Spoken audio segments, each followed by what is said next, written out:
Hello hello hello hello. बेटा audibility visibility perfect है तो एक बार थंब से रिप्रेजेंट करो। Good afternoon all of you, good afternoon बेटा, गुड आफ्टरनून। अगर ऑडिबिलिटी विजिबिलिटी परफेक्ट है तो एक बार थंब से रिप्रेजेंट करो, कंटिन्यू करते हैं। अच्छा, एक मिनट और। हम्म, अगर ऑडिबिलिटी विजिबिलिटी परफेक्ट है तो एक बार थंब से रिप्रेजेंट कर दो बस।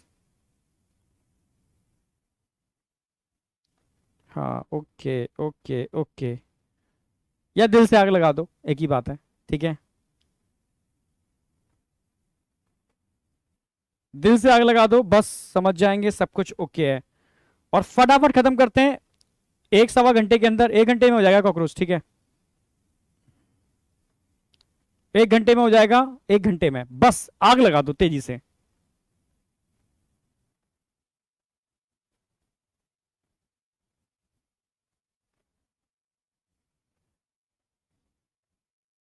क्वेश्चंस का सेशन शायद कल सुबह मॉर्निंग में है। ठीक है, क्वेश्चन का सेशन मॉर्निंग में है, उसमें हम क्वेश्चन कराएंगे।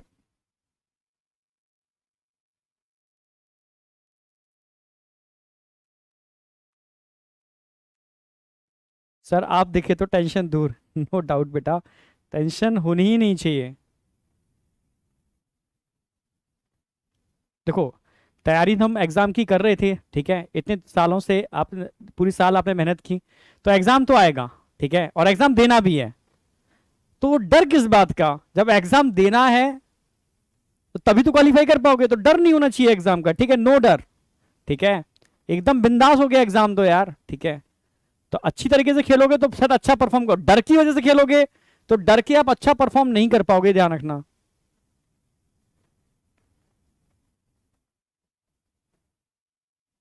चलो बहुत सही, सुपर सुपर, लगा दी आग। ठीक है, अब स्टार्ट कर देते हैं। ठीक है, चलो सब कुछ सही है। कॉकरोच, घर घर में सभी जानते हैं कॉकरोच को। ठीक है, कॉकरोच को सभी जानते हैं, सब जगह मिल जाता है ये कॉकरोच, समझ रहे हो? ये कॉकरोच हर जगह मिल जाता है। ठीक है, समझ रहे हो? तो स्टार्ट करते हैं कॉकरोच, समझ रहे हो? स्टार्ट करते हैं कॉकरोच, आ जाओ।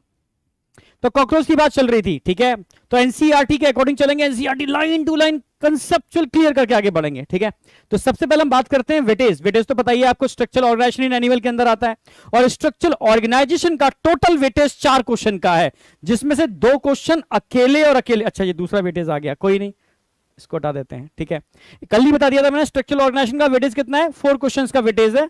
4 क्वेश्चंस में 2 क्वेश्चन कॉकरोच और 2 क्वेश्चन टिश्यू, और टिश्यू में भी सबसे जो इंपॉर्टेंट पार्ट था वो था एपिथेलियल टिश्यू। क्लियर है बिल्कुल?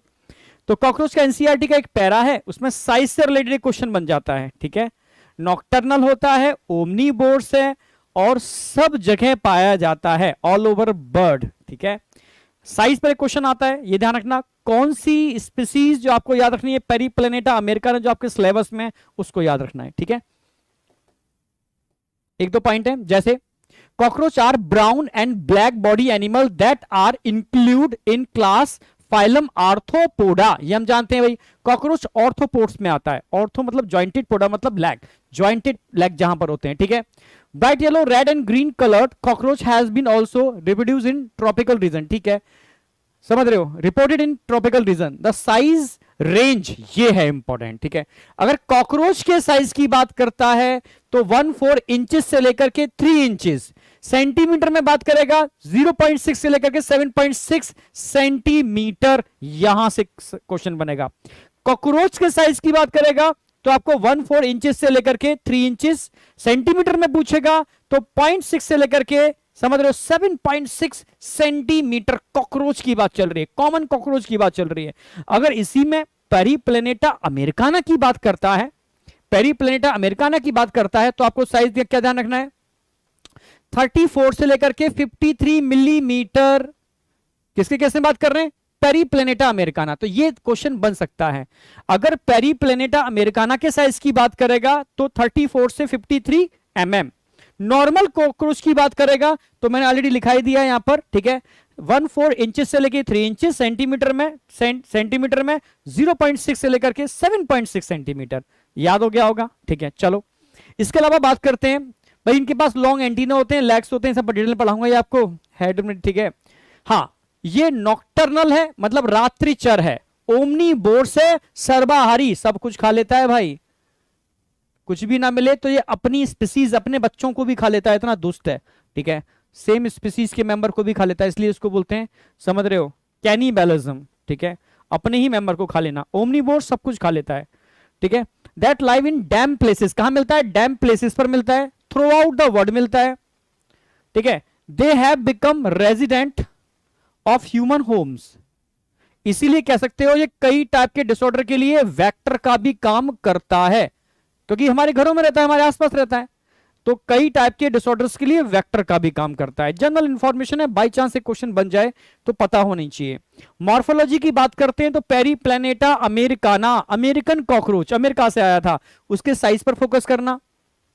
बॉडी की बात करते हैं तो उसकी बॉडी को 3 पार्ट में डिवाइड किया है, हेड, थोरैक्स, एब्डोमेन, बताने वाला हूं, उस पर ध्यान रखना है। ठीक है, तीसरी बात करते हैं भाई, इसके अंदर विंग्स मेल में भी होते हैं, फीमेल में भी होते हैं, पर मेल में विंग्स बियॉन्ड एब्डोमिनल कैविटी होते हैं, beyond abdominal cavity, wings that, समझ रहे हो, beyond the tip of the abdomen, उसके भी पीछे होते हैं इन मेल्स। फीमेल में भी होते हैं पर फीमेल में छोटे होते हैं। ये क्वेश्चन बन सकते हैं इसके ऊपर, समझ रहे हो, सिर्फ ये क्वेश्चन बन सकते हैं। और डिटेल में बात बताने वाला हूं कि काइटिनियस एक्सोस्केलेटन होता है, एक क्वेश्चन यहां से बनेगा, काइटिनियस एक्सोस्केलेटन। ठीक है, इसके अलावा इसकी बॉडी को कुछ प्लेट्स में डिवाइड किया जाता है, इन प्लेट्स को स्क्लेराइड्स बोलते हैं।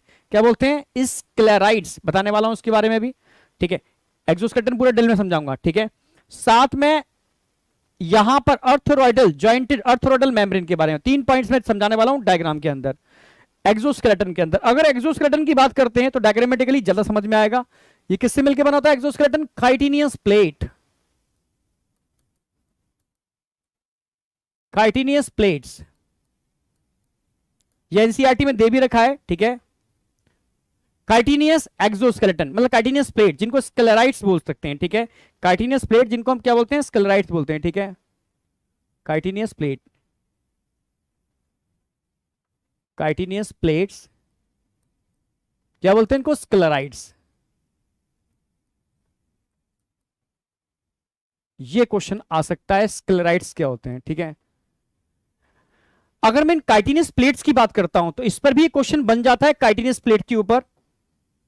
जैसे डॉर्सल प्लेट होती है, एक वेंट्रल प्लेट होती है, 2 लेटरल प्लेट होते हैं, डॉर्सल, वेंट्रल और लेटरल, डॉर्सल, वेंट्रल और लेटरल, समझ रहे हो ना, डॉर्सल, वेंट्रल और lateral,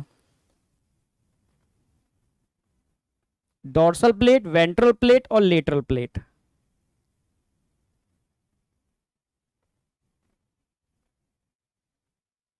dorsal plate, ventral plate और लेटरल प्लेट, समझ रहे हो, ये चारों प्लेट आपस में जुड़े हुए होते हैं एक मेम्ब्रेन के थ्रू।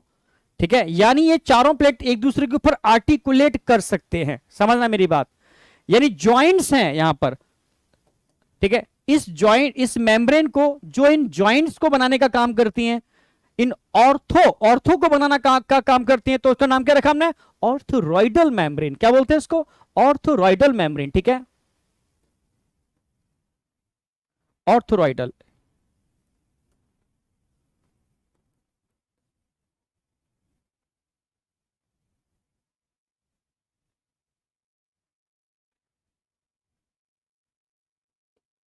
ऑर्थोरॉइडल मेम्ब्रेन। अच्छा, इन मेम्ब्रेन की वजह से ये प्लेटें एक दूसरे के ऊपर आर्टिकुलेट भी कर लेती हैं, तो इसका एक नाम और है, आर्टिकुलेटिंग मेम्ब्रेन, आर्टिकुलेटिंग मेम्ब्रेन्स, ऐसे भी बोल सकते हो, आर्टिकुलेटिंग मेम्ब्रेन ऐसे भी बोल सकते हो। ठीक है, तो ऑर्थोरॉइडल मेम्ब्रेन क्योंकि जॉइंट बना रही है, ये क्या है, जॉइंट, जॉइंट बना रही है, इसीलिए इसको ऑर्थोरॉइडल मेम्ब्रेन। ठीक है, ऑर्थोरॉइडल मेम्ब्रेन या आर्टिकुलेटिंग मेम्ब्रेन। ठीक है, अब इन प्लेट्स के नाम को भी याद कर लो तो मजा ही आ जाएगा। ये डॉर्सल प्लेट है, ये वेंट्रल प्लेट है, ये लेटरल प्लेट है। डॉर्सल को क्या बोलते हैं, लेटरल को क्या बोलते हैं, वेंट्रल को क्या बोलते हैं, ये नाम पूछे जाते हैं। तो ऐसे याद रखो, वेंट्रल साइड पर, अपने वेंट्रल साइड पर एक बोन होती है, क्या बोलते हैं इसको, स्टर्ना या स्टर्नाइट्स। वेंट्रल साइड पर जो प्लेट होती है इसको बोलते हैं स्टर्ना या स्टर्नाइट्स। क्लियर, दोनों तरीके क्वेश्चन आएगा। तो वेंट्रल प्लेट जो होती है स्टर्नाइट्स या स्टर्ना भी बोल सकते हो, ठीक है। डॉर्सल साइड पर जो प्लेट होती है उसको आप बोलोगे टर्गाइट्स या टर्गा भी बोल सकते हो, या टर्गा। अच्छा, लेटरल साइड पे प्लेट होती है प्ल्यूरॉन, प्ल्यूरॉन लेटरल साइड पे प्लेट होगी प्ल्यूरॉन, ये नाम पूछे जा सकते हैं। Dorsal, ventral, terga, sterna. Sterna sternum ventral side पर होता है, अपोजिट वाली टर्गाइट्स लेटरल साइड पे प्ल्यूरॉन, याद रहेगा इसीलिए, ठीक है। ठीक है, यहां डॉर्सल और वेंट्रल प्लेट आपस में कुछ मसल्स के थ्रू कनेक्टेड भी होते हैं, ये कुछ मसल्स होते हैं जिससे डॉर्सल और वेंट्रल आपस में कनेक्टेड भी होते हैं, ये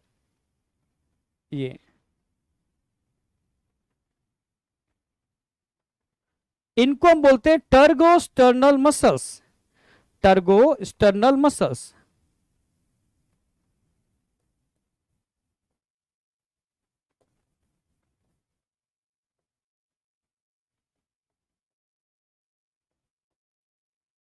टर्गोस्टर्नल मसल्स, जो टर्गा को स्टर्ना से जोड़ती है उसी को बोलते हैं टर्गोस्टर्नल मसल्स। क्लियर है बिल्कुल, जो टर्गा को स्टर्ना से जोड़ेगी टर्गोस्टर्नल मसल्स, ठीक है, खत्म।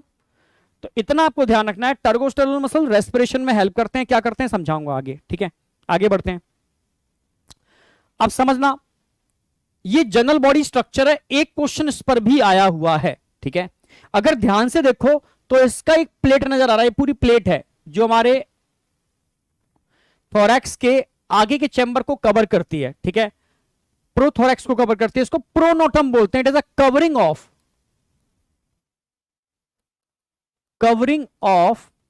प्रोथोरैक्स, प्रोथोरैक्स,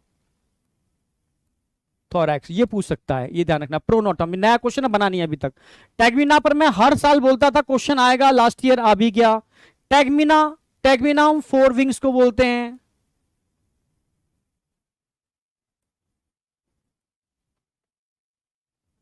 और हाइंड विंग्स आपके दे ही रखें, ठीक है। 4 विंग्स यहां, ये मैं समझा दूं, ये ऐसे समझोगे यार, नहीं 4 विंग्स यहां कनेक्टेड है, पीछे ऐसे कनेक्टेड होते हैं।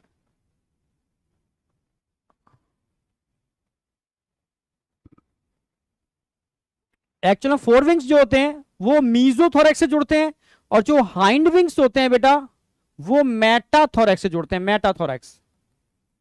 और आगे वाली क्या होगी, प्रोथोरैक्स, प्रोथोरैक्स से विंग्स नहीं जुड़े होते, ये बहुत इंपॉर्टेंट लाइन है, ठीक है। बात बाकी का तो डिटेल बताऊंगा मैं, एंटीने हो गए, ठीक है, आईज हो गए, प्रोनोटम हो गया, प्रोथोरैक्स, मीजोथोरैक्स, ये प्रो हो गई यहां पर, ठीक है, फिर मीजो, मेटाथोरैक्स, ये एब्डोमेन हो गई, एनल सरसा, ये बताने वाला हूं मैं, और सब डिटेल बताने वाला हूं। मेन पॉइंट जो याद रखने हैं वो ये वाले हैं, यहां से क्वेश्चन आता है और डिटेल में तो हम बात करेंगे ही। अब आता है बॉडी सेगमेंट। बॉडी को इतने पार्ट में डिवाइड कर सकते हो, 3 पार्ट में, हेड, थोरैक्स और एब्डोमेन,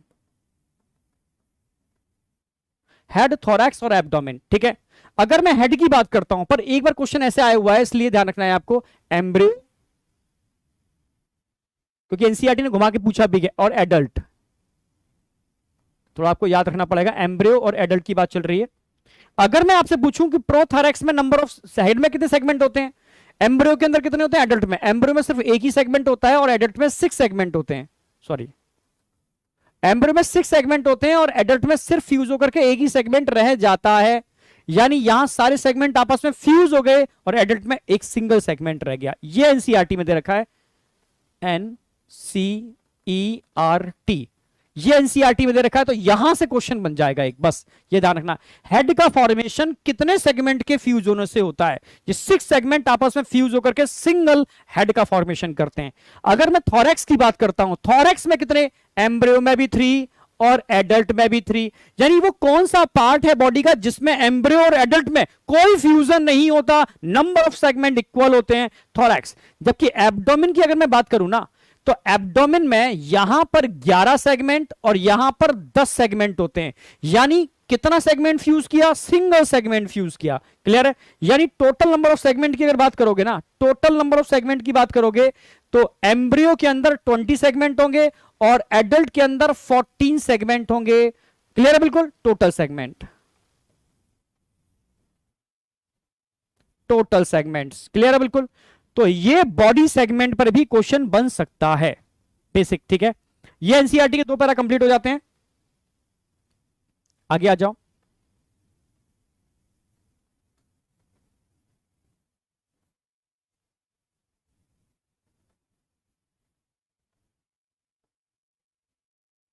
अब बात करते हैं हेड।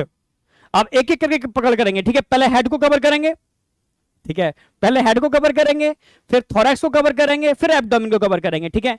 पहले हेड वाला रीजन कवर करेंगे, फिर थोरैक्स वाला रीजन कवर करेंगे, फिर एब्डोमेन वाला रीजन कवर करेंगे, ठीक है। हेड, थोरैक्स और एब्डोमेन, हेड, थोरैक्स और एब्डोमेन। क्लियर है बिल्कुल। तो अब सबसे पहले हम हेड वाले रीजन की बात कर रहे हैं। अगर मैं हेड की बात करूं, समझने की कोशिश करना, अगर मैं हेड की बात करूं, कोई कोई कोई चलो ऐसे मान लो, ठीक है। ये बॉडी है कॉकरोच की, ये इसका हेड है, ये हेड ऐसे जुड़ गया, ठीक है। तो हेड आगे से देखोगे ना, तो इस हेड को बनाने के लिए एक डॉर्सल प्लेट होगी, 2 लेटरल प्लेट होंगे, एक वेंट्रल प्लेट होगी और एक फ्रंट पर भी प्लेट लगी होगी, ठीक है, फ्रंट पर।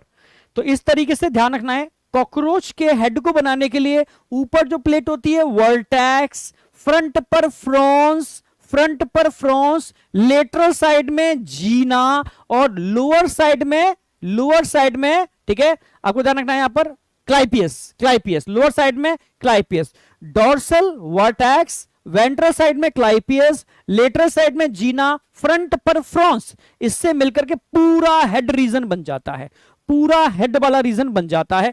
तो सारे प्लेट याद रहेंगे आपको, डॉर्सल, वेंट्रल, फ्रंट पर और लेटरल, डॉर्सल वर्टेक्स, ठीक है, क्लाइपियस, जीना, फ्रंट पर फ्रॉन्स। अब क्वेश्चन एक आया हुआ है कि एक्चुअल में कॉकरोच के माउथ पार्ट किस प्लेट से जुड़े होते हैं। कॉकरोच के माउथ पार्ट बेटा नीचे कौन सी हो गई, नीचे हो गई वर्टेक्स, सॉरी नीचे कौन सी हो गई, क्लाइपियस, क्लाइपियस से जुड़े होते हैं, ठीक है। वर्टेक्स तो ऊपर वाली हो गई।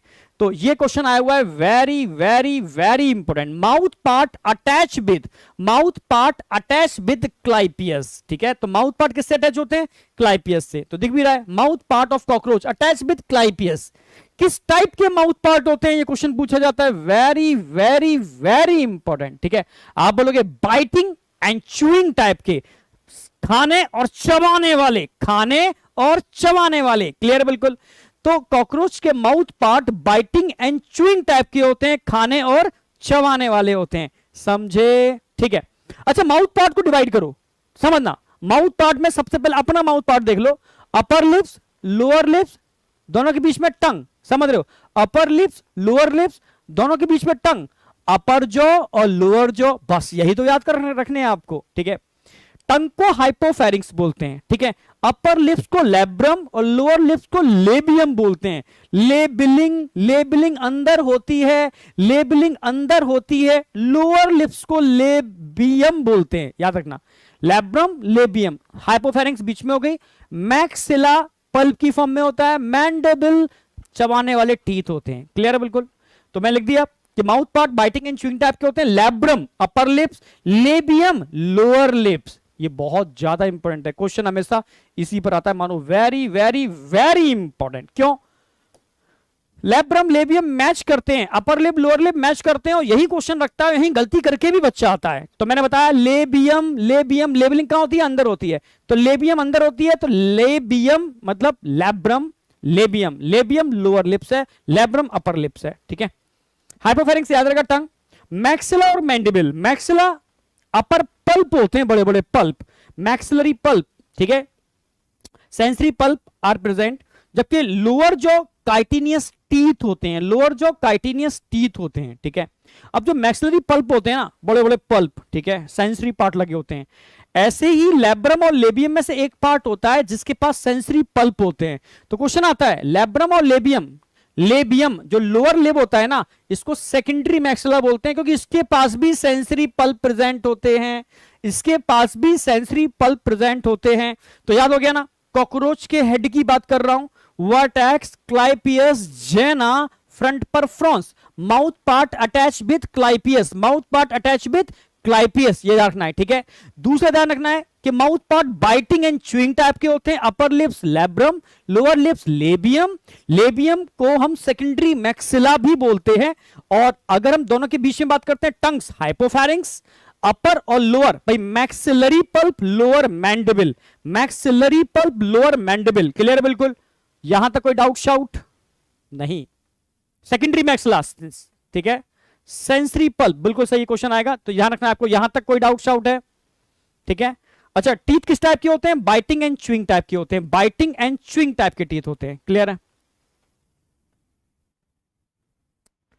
अब डायग्रामेटिकली भी देख लेते हैं इस चीज को भाई, डायग्रामेटिकली भी देख लेते हैं, ठीक है। अगर डायग्रामेटिकली इसको देखते हैं तो समझना, ये एक तो इस पर डायग्राम आएगा, डायग्राम पे क्वेश्चन आएगा, ठीक है। ये तो ऑसिलस हो गया, सिंपल आईज बोलते हैं इनको, सिंपल आई।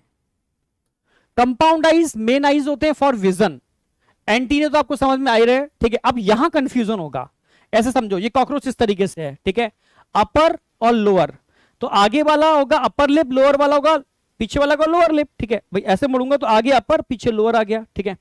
तो आगे वाला होगा लैब्रम, पीछे वाला होगा लेबियम। मैंडिबल, ये ऊपर वाले पार्ट मैंडिबल दिख रहे हैं, इसमें काइटिनस टीथ होते हैं, और जो पल्प दिख रहे हैं तो भूलोगे नहीं, ये मैक्सिलरी पल्प है, ये मैक्सिलरी, तो मैक्सिला आप आइडेंटिफाई कर लोगे, लैब्रम लेबियम आइडेंटिफाई कर लोगे, तो मैंडल पीछे वाला पार्ट दिख रहा है आपको, ये मैंडिबल हो गया, क्वेश्चन में डाउट नहीं आएगा, ठीक है। इनका अरेंजमेंट इस तरीके से होगा, अगर रियल में कॉकरोच आपके हाथ में है और माउथ पार्ट का एक्सपेरिमेंट कर रहे हो, 12th में कराया जाता है तो ऐसे ही होगा। ये तो लैब्रम हो गया, पर लेबियम लोअर लिप पर पल्प होते हैं, सेंसरी पल्प होते हैं, समझ रहे हो ना, तो ये भी सेंसरी पल्प है।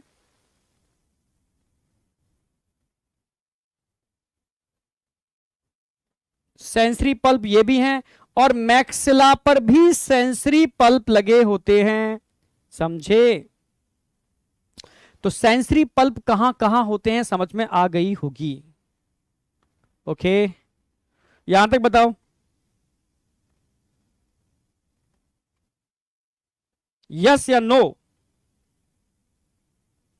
अभी याद करा दूंगा सारा भाई, वेटेज देखो, 2 क्वेश्चन का वेटेज है, हल्की में तो लेना मत उसको, 2 क्वेश्चन का वेटेज है, हल्की में तो लेना मत। Yes sir, sensory palp, yes sir. Sir ji 3D structure, वो 3D स्ट्रक्चर कॉकरोच का देखोगे, ठीक है। देखो 3D स्ट्रक्चर की जरूरत हमें पड़ती है 7th और 8th क्लास के बच्चों के लिए, हाँ। कुछ एनिमेटेड स्ट्रक्चर, एनिमेशन का मतलब चलते हुए, दौड़ते हुए, भागते हुए, ठीक है, वो मॉलिक्यूलर बायोलॉजी में और जेनेटिक्स के अंदर वहां उनकी रिक्वायरमेंट हो सकती है, पर वो भी 11th और 12th के बच्चों को, ठीक है। ड्रॉपर्स में, ड्रॉपर्स को चाहिए एकदम कोर कंटेंट, समझ रहे हो, कोर कंटेंट चाहिए ड्रॉपर को। तो अभी तो मैं ये सोच के पढ़ा रहा हूं कि सारे ड्रॉपर हैं, सारे अभी नीट 2023 देने वाले हैं, उनको परफेक्टली रिवीजन कराना है, समझ रहे हो ना, वो टारगेट है। तो उसके लिए तो यहां जरूरत नहीं है, नहीं तो कॉकरोच का 3D मॉडल देखना है तो अपनी किचन से पकड़ लाओ, कॉकरोच हर जगह मिल जाएगा कॉकरोच, ठीक है। चलो, तो यहां तक कोई डाउट शाउट नहीं है, हेड वाला रीजन एकदम क्लियर है, आगे बढ़ते हैं। अब हेड में 2-3 चीजें हैं, पोजीशन, हेड की पोजीशन क्या होती है, अगर बॉडी का स्ट्रक्चर देखोगे ना, तो बॉडी के एक्सिस के ठीक 90 एंगल पर होता है, बॉडी एक्सिस के ठीक 90 एंगल पर हेड लगा होता है। तो अगर मान लो ये बॉडी एक्सिस है, ये बॉडी एक्सिस है, ये ऐसे, तो बॉडी एक्सिस के ठीक 90 एंगल पर, बॉडी एक्सिस के ठीक 90 एंगल पर ये हेड होता है, बॉडी एक्सिस के ठीक 90 एंगल पर ये हेड होता है, ये ऐसे, कितने एंगल पर? 90 एंगल पर, बॉडी एक्सिस के 90 एंगल पर ये आपको हेड का पोजीशन नजर आएगी। इसको बोलते हैं हाइपोगनेथा, हाइपो माने नीचे, नेथा माने जॉ, यानी ऐसा स्ट्रक्चर जिसके अंदर हाइपोगनेथस कंडीशन मिलती है, जिसका नेथा बॉडी एक्सिस से 90 एंगल पर मुड़ा हुआ होता है, उसको हाइपोगनेथस कंडीशन बोलते हैं, ठीक है। तो हाइपोगनेथस पोजीशन ध्यान रखनी है। अच्छा, मैं अगर बात करता हूं एंटीना, तो sensory, it is a sensory part, antenna is a sensory part, ठीक है। सेंसरी पार्ट होते हैं, 1 पेयर होते हैं, इन पर सेंसरी रिसेप्टर्स लगे होते हैं एंटीने के ऊपर, क्या करते हैं? मॉनिटरिंग द इन्वायरमेंट, इन्वायरमेंट को मॉनिटर करते हैं, ठीक है, इन्वायरमेंट को मॉनिटर करते हैं, यानी ये एंटीने सेंसरी होते हैं, ये सेंसेशन रिसीव करते हैं और अपने आसपास के इन्वायरमेंट को मॉनिटर करते हैं कि प्रे है या प्रेडेटर, दुम दबा के भागना है या लपक के खा जाना है, समझ रहे हो। तो ये काम मतलब एंटीने के रिस्पॉन्स, तो monitoring the environment, help in monitoring the environment. अब आइज की बात कर लेते हैं, ये भी तो सेंसरी पार्ट है। सिंपल आइज ऑसिलस 1 पेयर वेस्टिजियल होते हैं, पर कंपाउंड आइज एक्चुअल में फंक्शनल होते हैं और जो विजन के लिए रिस्पॉन्सिबल होते हैं। तो कॉकरोच का विजन कैसा होता है? जितने भी नॉक्टर्नल होते हैं उनका विजन, भाई रात में देखने वालों को सांप नहीं दिखता, क्लियर विजन नहीं होता, ठीक है, ओवरलैपिंग विजन होता है। पर कॉकरोच नॉक्टर्नल होते हुए भी इसका विजन ओवरलैपिंग नहीं होता, नॉन ओवरलैपिंग होता है, समझ रहे हो। एपोजिशन होता है, सुपर इंपोज नहीं होता, ठीक है। तो ये क्वेश्चन आता है। कंपाउंडाइज वन पेयर होते हैं। यूनिट ऑफ कंपाउंडाइज, कंपाउंड का मतलब जो छोटे छोटे यूनिट के मिलने से बनता है, और उस यूनिट को क्या बोलते हैं, ommatidia. 2000 ommatidia present in each eyes, तो 2000 ommatidia present in each eyes. Vision कैसा होगा, मोजैक। मोजैक समझते हो, जो छोटे छोटे टुकड़ों के मिलने से बनता है, ठीक है, क्योंकि 2000 ओमेटिडिया है, तो अगर आप सामने चले गए ना तो अपनी आंखों से ही वो आपको 2000 पार्ट में डिवाइड कर देगा। आप समझ रहे हो, हल्के में मत लेना उसको, ठीक है।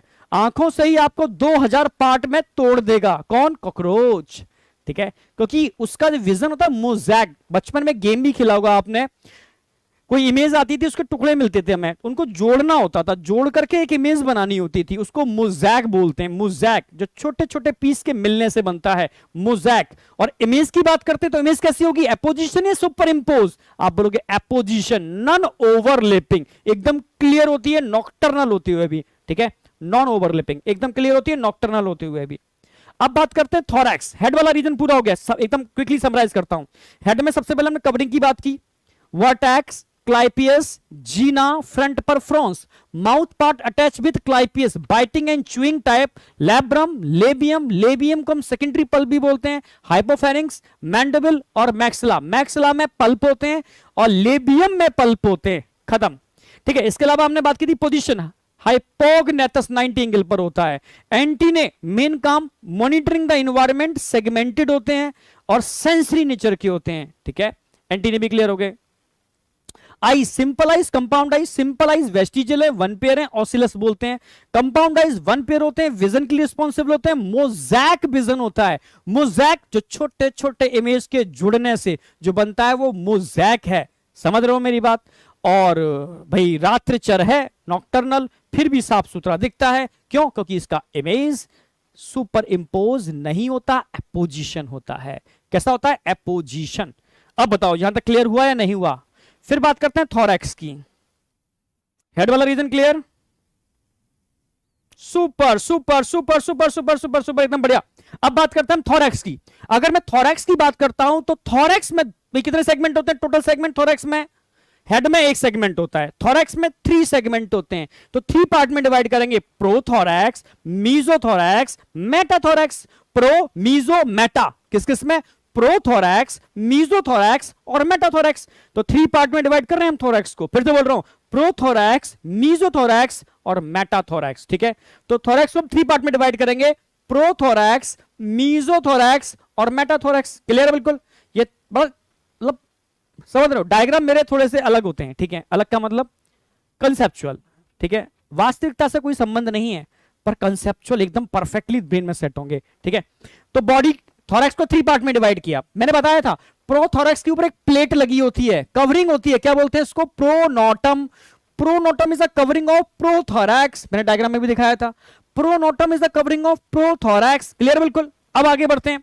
अगर मैं विंग्स की बात करता हूं तो विंग्स प्रोथोरैक्स में नहीं होते, तो ऐसे याद रखो, प्रोथोरैक्स के आगे क्रॉस बना दो। तो प्रोथोरैक्स में विंग्स नहीं होते, विंग्स ओनली और ओनली मेटा, मीजो और मेटाथोरैक्स में होते हैं। प्रोथोरैक्स में विंग्स नहीं होते। जबकि लेग वन पेयर हर थोरैक्स के चैम्बर में होते हैं, इसलिए विंग्स 2 चैम्बर 2 पेयर होते हैं और लेग 3 पेयर होते हैं। क्लियर है बिल्कुल। तो मैं थोरैक्स की बात करता हूं 3 सेगमेंट, विंग्स की बात करते हैं 2 पेयर्स होते हैं, लेग्स की बात करते हैं 3 पेयर होते हैं, ठीक है। इधर मैं लेग्स को रिप्रेजेंट करूंगा, इधर मैं विंग्स को रिप्रेजेंट करूंगा, ठीक है। तो मीजोथोरैक्स में एक साइड दिखा रहा हूं, इधर भी बना सकते थे पर जरूरत नहीं है, एक साइड दिखा दो, 1 and 1। मेटा में 1 and 1। तो जो बड़े वाले विंग्स है ना, इनको 4 विंग्स बोलते हैं, इसको टैगमिना या इलाट्रा भी बोलते हैं, ठीक है। जबकि पतले वाले विंग्स होते हैं मेटा वाले, इनको हाइंड विंग्स बोलते हैं। अगर मैं एक्सप्लेनेशन की बात करूं तो जो 4 विंग्स होते हैं ना, ये बहुत मजबूत होते हैं, काइटिनियस होते हैं। काइटिनियस होते हैं, हार्ड होते हैं, स्ट्रॉन्ग होते हैं। मेन काम क्या है, for protection, for protection of hind wings. भाई हाइंड विंग्स को प्रोटेक्ट करते हैं, ठीक है, हाइंड विंग्स को प्रोटेक्ट करने का काम करते हैं। फिर से बोल रहा हूं, ठीक है, प्रोथोरैक्स, मीजोथोरैक्स, मेटाथोरैक्स। प्रोथोरैक्स की अगर बात की जाती है तो प्रो, मीजो, मेटा। प्रोथोरैक्स की अगर बात की जाती है, समझो मेरी बात, तो इसमें विंग्स नहीं होते, पहली बात। मीजो और मेटा में विंग्स होते हैं, मीजो और मेटा में विंग्स होते हैं। क्लियर है बिल्कुल। प्रोथोरैक्स के विंग्स काइटिनियस होते हैं, हार्ड होते हैं, स्ट्रांग होते हैं, प्रोटेक्शन के लिए रिस्पॉन्सिबल होते हैं। हाइंड विंग, क्योंकि अगर हाइंड विंग की बात की जाए तो हाइंड विंग बहुत थिन होते हैं, मेम्ब्रेनस होते हैं, बहुत पतले, बहुत thin, transparent, only for flight, उड़ने के लिए। कॉकरोच उड़ नहीं पाता पर कुछ उड़ लेते हैं क्योंकि उनके पास विंग्स बढ़िया होते हैं, ठीक है। हाइंड विंग्स थिन होते हैं, थिन, ठीक है, मेम्ब्रेनस होते हैं, ट्रांसपेरेंट होते हैं,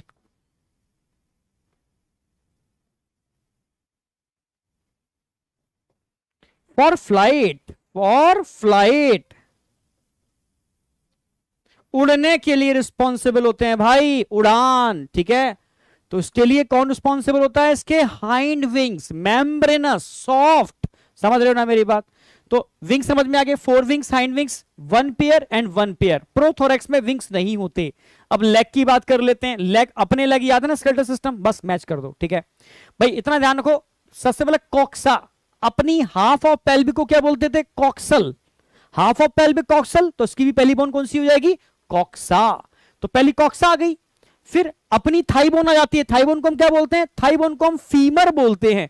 अपनी थाई बोन को हम क्या बोलते हैं? फीमर बोलते हैं। तो फीमर आ गई, पर एक एडिशनल बोन आ जाएगी, trochanter. Trochanter is the smallest bone, ठीक है, स्मॉलेस्ट सेगमेंट कह सकते हो, smallest segment.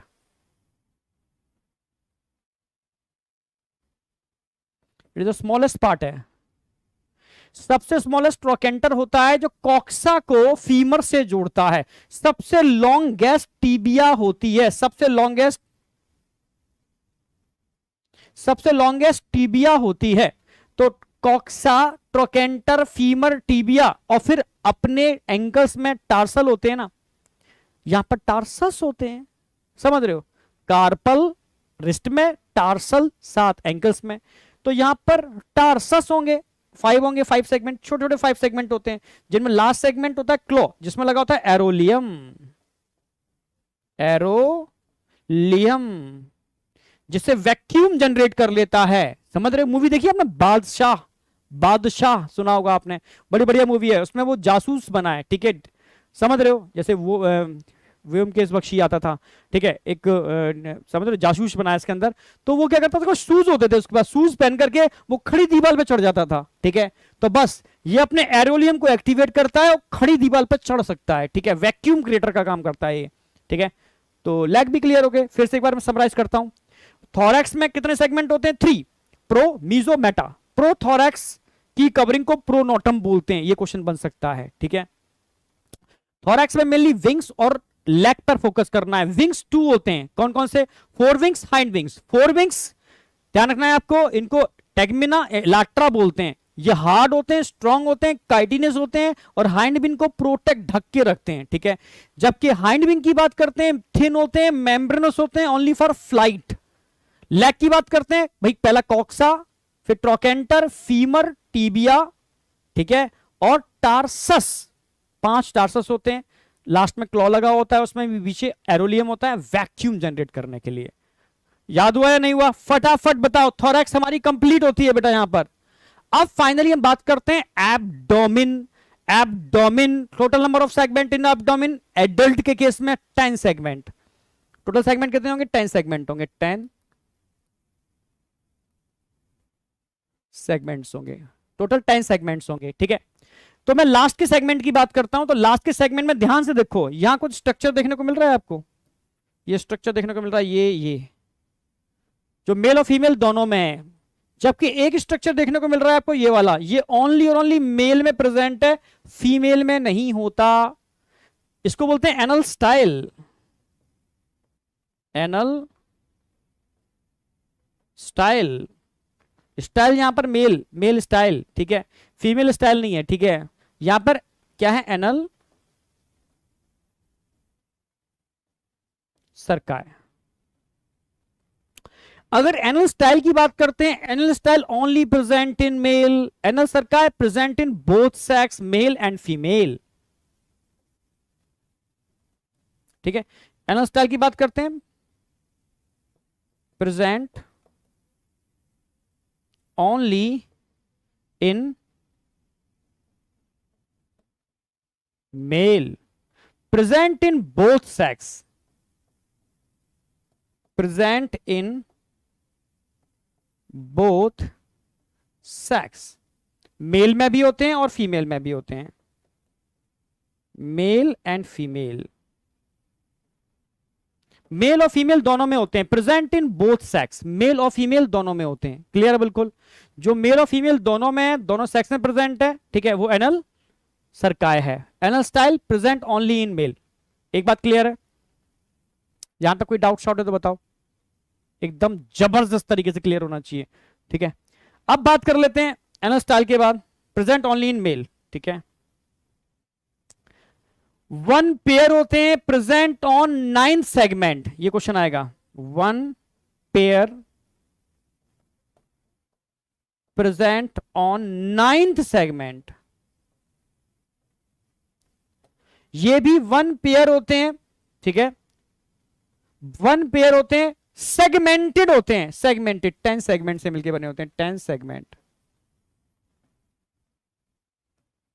Present on 10th segment, sorry 10 नहीं 15 सेगमेंट, सॉरी 15 सेगमेंट, इतना पूछता नहीं है बता दे रहा हूं मैं, ठीक है।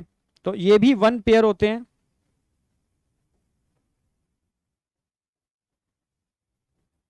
सेगमेंटेड होते हैं,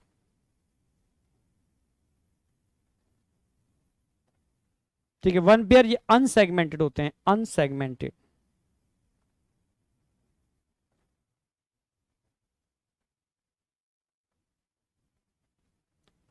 प्रेजेंट ऑन 10th सेगमेंट, 10वें सेगमेंट पर लगे होते हैं, क्लियर बिल्कुल। Present only in male, present in both sex, male and female, पहला। One pair present on 9th segment, one pair segmented present on 10th segment, दूसरा। अनसेगमेंटेड, सेगमेंटेड, तीसरा। काम क्या करते हैं? अगर मैं स्टाइल की बात करता हूं, मेल में होते हैं, कॉपुलेशन के टाइम पर फीमेल वॉल्वा को ओपन करते हैं, कॉपुलेशन के टाइम पर फीमेल वॉल्वा को ओपन करते हैं, लाइक अ पीनियल सीटे, याद हो एस्केरिस में पीनियल सीटे थे मेल के अंदर, फीमेल वॉल्वा को ओपन करने का काम करते हैं, ऐसे ये भी यही काम करते हैं, ठीक है। तो हेल्प इन कॉपुलेशन,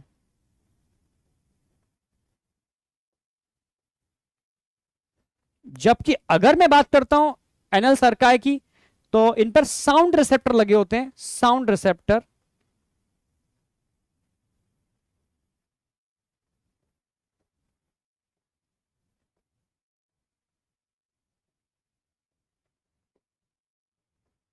यहां साउंड रिसेप्टर प्रेजेंट होते हैं, ठीक है, यानी कह सकते हो जो अर्थ के नीचे कोई भी मूवमेंट हो रहे हैं, ठीक है, वाइब्रेशंस होती है, उनको रिसीव करके आइडेंटिफिकेशन में हेल्प करते हैं, सेंसरी नेचर के होते हैं, बस इतना ही है इसके अंदर।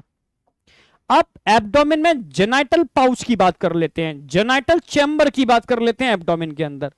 तो एब्डोमेन में क्या मिलता है? जेनाइटल पाउच या जेनाइटल चैम्बर, समझना मेरी बात, जेनाइटल पाउच या जेनाइटल चैम्बर, ये मेल में भी होता है और ये फीमेल में भी होता है। अब क्वेश्चन कैसे कैसे बनते हैं समझो, पहले फीमेल की बात कर लेते हैं, फिर मेल से मैं कंपाइल करूंगा।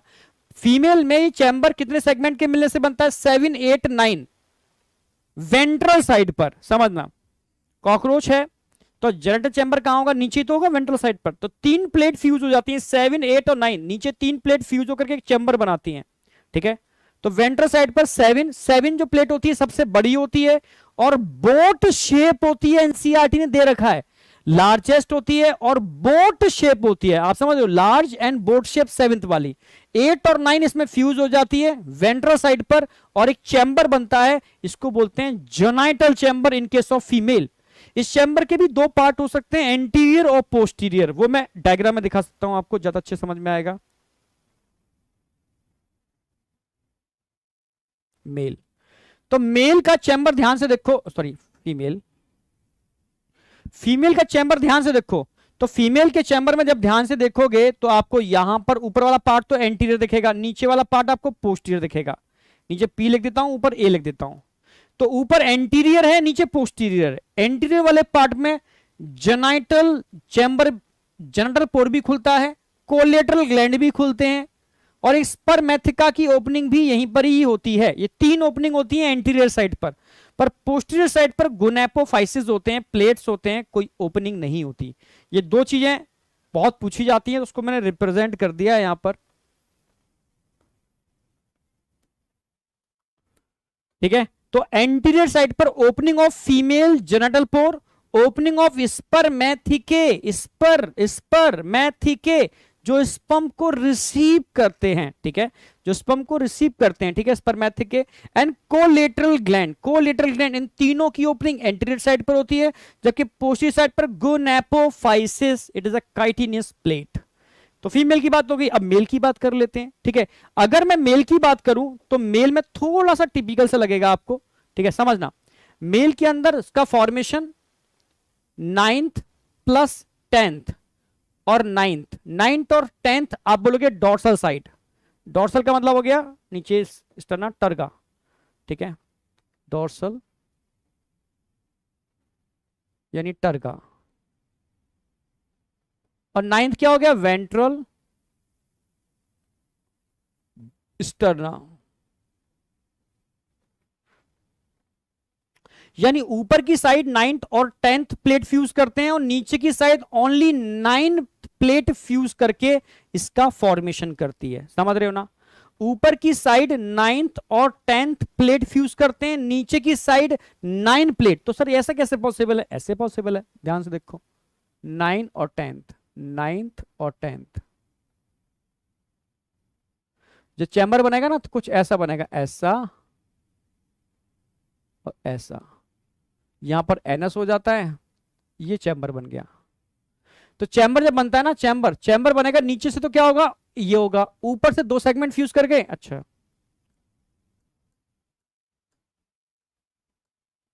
देखो, ऐसे ऐसे और ऐसे, यहां पर एनएस आ गया।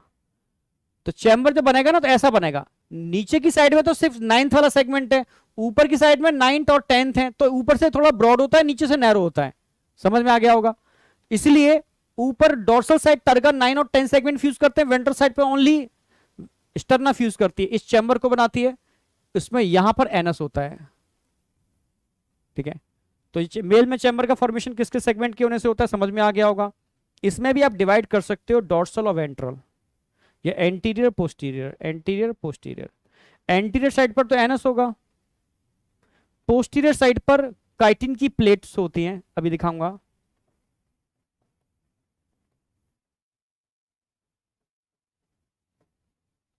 जिसको हम एक्सटर्नल जेनाइटेलिया बोलते हैं। ये हो गया मेल के केस में चैम्बर, डायग्राम में भी दिखा सकते हैं, देखो ये समझने वाला पॉइंट है जो बच्चों को समझ नहीं आता। देखो यहां ये तो हो गया इसका एंटीरियर, तो नीचे वाला क्या हो गया, पोस्टीरियर। तो पोस्टीरियर साइड में आपको एक काइटिन के प्लेट्स दिख रहे हैं, इनको एक्सटर्नल जेनाइटेलिया बोलते हैं, टाइटिलेटर, लेफ्ट फेलोमियर, ठीक है, इधर वेंट्रल फेलोमियर, ये सब क्या है, ये all are external genitalia, pseudopenis, all are external genitalia which present on posterior end of genital chamber. Anterior end की बात करते हैं, एनस, सिंपल, ठीक है।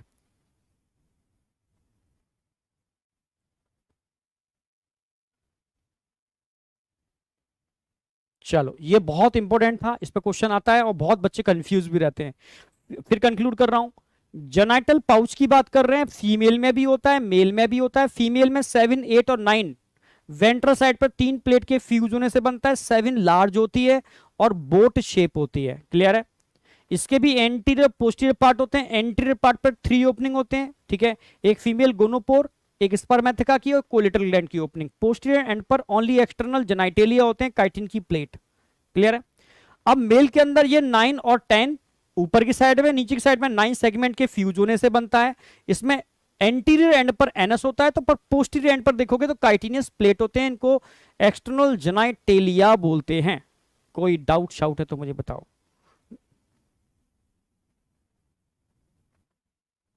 यस या नो?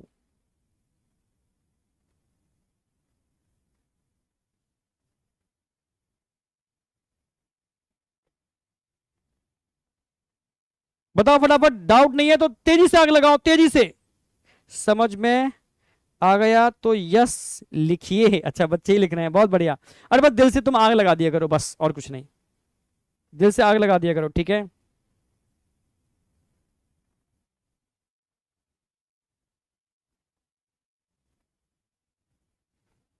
अच्छा, आज के सरप्राइज का थोड़ा सा हिंट, कुछ नहीं, सरप्राइज है, ठीक है? शायद सरप्राइज में मैं तो नहीं पहुंच पाऊंगा और सब लोग होंगे, ठीक है? पर सरप्राइज है, हिंट नहीं देंगे, ठीक है? चलो, ठीक है। No no no no no sir, आज के सरप्राइज का थोड़ा हिंट तो दे दो। नहीं, सरप्राइज है। ओके, सुपर सुपर, तुम्हारी यही तो आग, बस यही चाहिए और कुछ नहीं।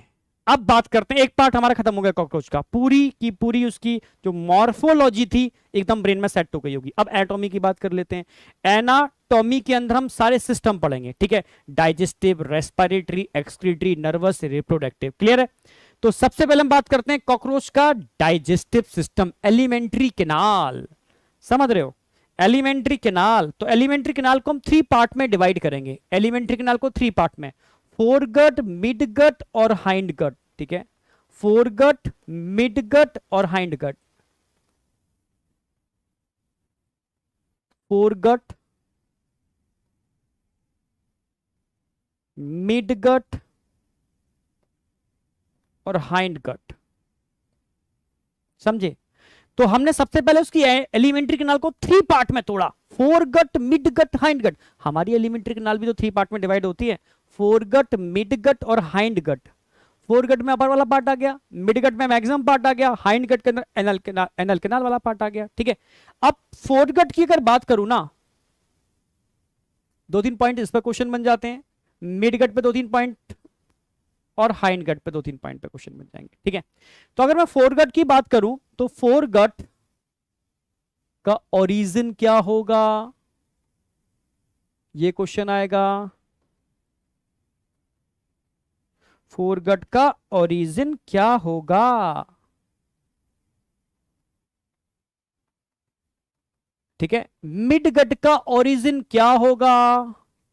हाइंडगट का ओरिजिन क्या होगा? अपने से मैच कर लो ना यार। हमारा फोरगट एक्टोडर्मल, हाइंडगट एक्टोडर्मल और मिडगट मिडगट एंडोडर्मल, तो बस वही याद रखना है आप, अपने से ही मैच कर लो। कोई ecto, endo, again ecto. Clear? Ectodermal, endodermal, ectodermal, ठीक है? ओके, अब बात करते हैं, ओरिजिन समझ में आ गया। अब ओरिजिन की बात हम बात करते हैं, क्यूटिकल, बहुत इंपॉर्टेंट भाई। क्यूटिकल का फॉर्मेशन एक्टोडर्म से होता है, तो जहां एक्टोडर्म होगी वहां क्यूटिकल होगी, जहां एक्टोडर्म नहीं होगी वहां क्यूटिकल नहीं होगी, ठीक है? तो क्यूटिकल यहां पर प्रेजेंट होगी क्योंकि एक्टोडर्म प्रेजेंट है, क्यूटिकल प्रेजेंट होगी क्योंकि एक्टोडर्म है। यहां क्यूटिकल नहीं होगी क्योंकि यहां पर एक्टोडर्म नहीं है। ट्रिक से याद हो गया, ठीक है? अब तीसरा क्वेश्चन आएगा, फोरगट कहां से कहां तक होती है, ठीक है? फोरगट ओनली गिजार्ड तक होती है, ओनली गिजार्ड, ठीक है? माउथ से लेकर के gizzard, mouth to gizzard. Hindgut कहां से कहां तक होगी? हाइंडगट, तो हाइंडगट की अगर मैं बात करूं तो हाइंडगट होगी इलियम से लेकर के रेक्टम। अब बचा मिडगट वाला पार्ट। तो मिडगट में तो एक सिंगल से छोटा सा पार्ट होता है जिसमें मैक्सिमम डाइजेशन और एब्जॉर्प्शन होता है, ठीक है, फॉर मैक्सिमम डाइजेशन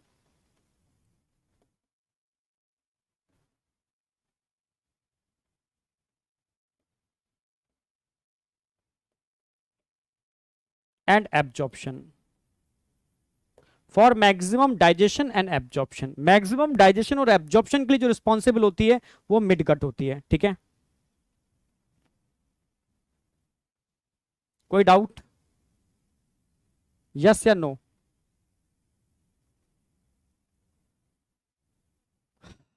यस या नो? अरे यार इसमें पूछूं मैं भी वहां पूछ रहा हूं, ठीक है।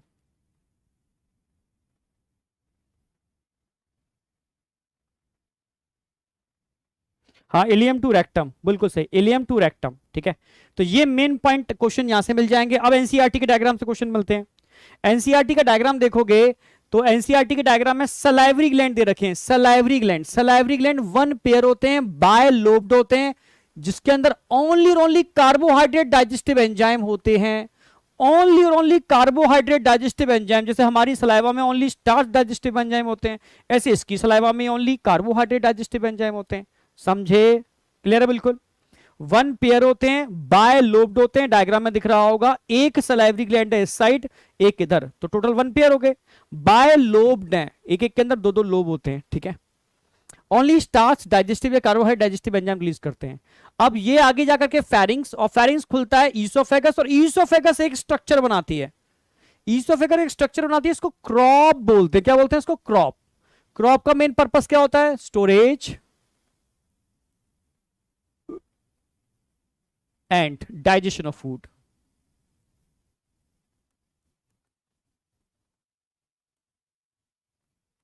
भाई यहां पर फूड इकट्ठा होता है क्रॉप के अंदर, और सलाइवा भी इसमें चली जाती है, तो सलाइवा के अंदर कार्बोहाइड्रेट का प्रॉपर तरीके से डाइजेशन होता है। यहां पर ओनली कार्बोहाइड्रेट का होता है, ठीक है। हाँ, पर कार्बोहाइड्रेट का मैक्सिमम डाइजेशन यहां हो जाता है क्योंकि खट्टा रहता है और सलाइवा में खट्टा होता रहता है, ठीक है। अब बात करते हैं क्रॉप किसमें खुलती है? गिजार्ड। अगर मैं गिजार्ड की बात करूं ना, तो गिजार्ड में एक दो नहीं, एक दो तीन, एक दो तीन, टोटल 3 पेयर यानी 6 काइटिनियस टीथ होते हैं गिजार्ड में। 6 काइटिनियस टीथ। अगर मैं गिजार्ड की बात करूं तो यहां 6 काइटिनस टीथ होते हैं। क्या काम है इन टीथ का? For grinding of food, grinding of food, food की ग्राइंडिंग के लिए 6 काइटिनस टीथ होते हैं for grinding of food. Clear है बिल्कुल। चलो अब बात करते हैं हेपेटिक सिक्के। हेपेटिक सिक्के देर भी रखा है।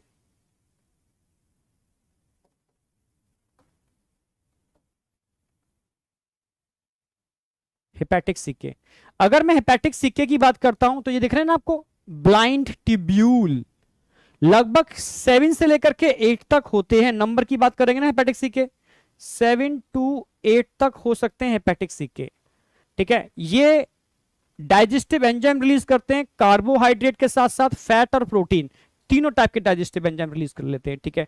Release carbohydrate, carbohydrate, fat and protein, digestive enzyme, digestive enzymes. Clear है बिल्कुल। अच्छा, हेपेटिक सिक्के कहां मिलते हैं? ये ध्यान रखना है आपको, फोरगट और मिडगट के जंक्शन पर, present between foregut and midgut. Foregut और मिडगट के जंक्शन पर मिलते हैं, ठीक है। अब आ जाओ यहां तक, भाई हमारा ऊपर वाला पार्ट खत्म। अब ये मीजेंट्रॉन चालू होती है। मीजेंट्रॉन, मिडगट का मतलब होता है मीजेंट्रॉन। मीजेंट्रॉन या मिडगट एक ही बात है। मीजेंट्रॉन या मिडगट एक ही बात है। मीजेंट्रॉन बोलो या मिडगट बोलो, ठीक है। अब जब खाना एंटर करता है मीजेंट्रॉन में, ये फूड एंटर कर गया मीजेंट्रॉन में, तो मीजेंट्रॉन में क्यूटिकल नहीं होती, बताया था मैंने, मिडगट में क्यूटिकल नहीं होती। तो अब इस फूड से इस उसको प्रोटेक्ट कौन करता है? क्योंकि क्यूटिकल तो है नहीं प्रोटेक्टिंग लेयर। तो समझने की कोशिश करना। तो इस खाने के चारों तरफ एक लेयर बनती है, एक लेयर बनती है, इसको बोलते हैं पेरिट्रॉफिक मेम्ब्रेन। पेरिट्रॉफिक मेम्ब्रेन, तो मैं आगे बात करूंगा पेरिट्रॉफिक मेम्ब्रेन की, ये पेरिट्रॉफिक मेम्ब्रेन की बात कर रहा हूं। तो पेरिट्रॉफिक मेम्ब्रेन को रिलीज कौन करता है? तो पेरिट्रॉफिक मेम्ब्रेन जो फूड के अराउंड होती है, which release a secrete by wall of midgut. ठीक है,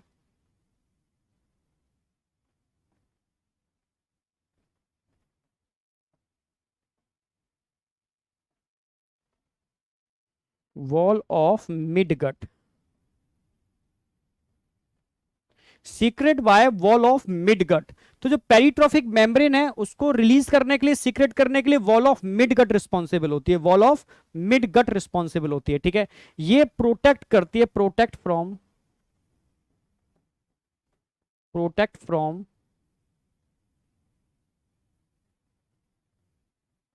बस प्रोटेक्ट करती है और कुछ नहीं, प्रोटेक्टिंग लेयर है। ठीक है, अब ध्यान से देखो यहां, ठीक है, ये प्रोटेक्टिंग लेयर है और परमेबल होती है फूड के लिए भी, लिख, चलो ये भी लिख देते हैं, permeable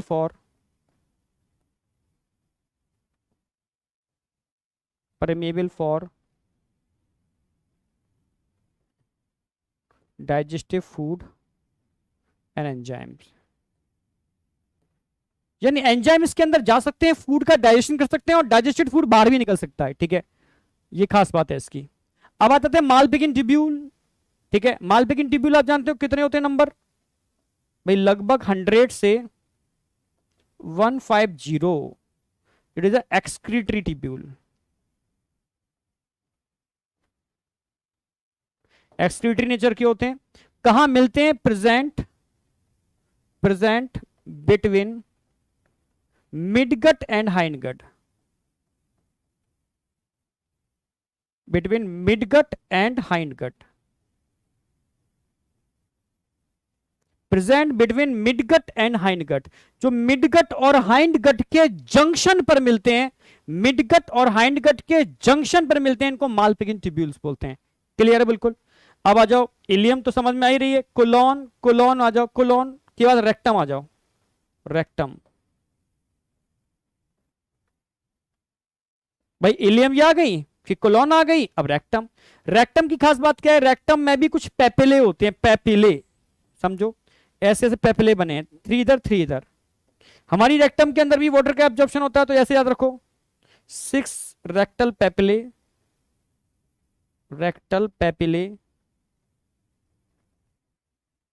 for absorption of water, for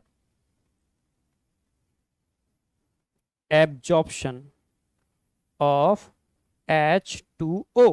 water के एब्जॉर्प्शन के लिए रेक्टम में 6 रेक्टल पेपिले होते हैं और यहां से अनडाइजेस्टेड फूड बाहर। आया नहीं आया? क्लियर है एक चीज? तो 1 पेयर सलाइवरी ग्लैंड जो, ठीक है, फेरिंग्स वाले पार्ट में खुलती है। फेरिंग्स से क्या बनता है? ईसोफेगस। ईसोफेगस आके क्या बनता है? क्रॉप। क्रॉप में फूड स्टोर होता है और वहां पर स्टार्च का डाइजेशन भी होता है। ठीक है, क्रॉप के नीचे गिजार्ड लगा होता है, इसमें 6 काइटिनस टीथ होते हैं जिससे अच्छे से फूड की ग्राइंडिंग होती है। ग्राइंडिंग के बाद फूड एंटर करता है मीजेंटेरॉन मिडगट के अंदर, जिसमें क्यूटिकल नहीं है, इसलिए फूड के अराउंड पेरिट्रॉफिक मेम्ब्रेन बन जाती है। किसके हेल्प से? Wall of midgut. क्लियर है बिल्कुल। पेरिट्रॉफिक मेम्ब्रेन प्रोटेक्ट करती है मिडगट को। ठीक है, और जो परमेबल होती है एंजाइम्स के लिए भी और डाइजेस्ट आफ्टर डाइजेशन फूड के लिए भी। क्लियर है बिल्कुल। अब जब डाइजेशन हो जाता है तो ये फूड एंटर करता है इलियम, इलियम से कोलोन, कोलोन से रेक्टम, रेक्टम में से क्या करते हैं? सारा वाटर एब्जॉर्ब कर लेते हैं। ठीक है, अब यहां 2 जंक्शन होते हैं, फोरगट मिडगट और मिडगट और hindgut.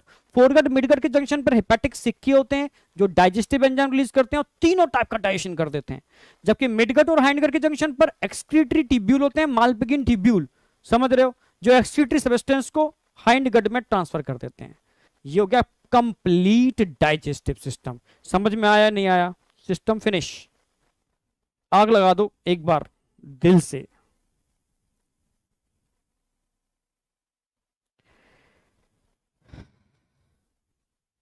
Yes, absorption of food and water. Maximum water और फूड का एब्जॉर्प्शन मिडगट में हो जाता है, पर रेक्टम स्पेशली वाटर के एब्जॉर्प्शन के लिए बना है। जैसे हमारी स्मॉल इंटेस्टाइन में मैक्सिमम चीजों का एब्जॉर्प्शन हो जाता है, पर लार्ज इंटेस्टाइन के अंदर ओनली वाटर का एब्जॉर्प्शन होता है। ठीक है, and some drugs and minerals. यहां तक बताओ, समझ में आ गया?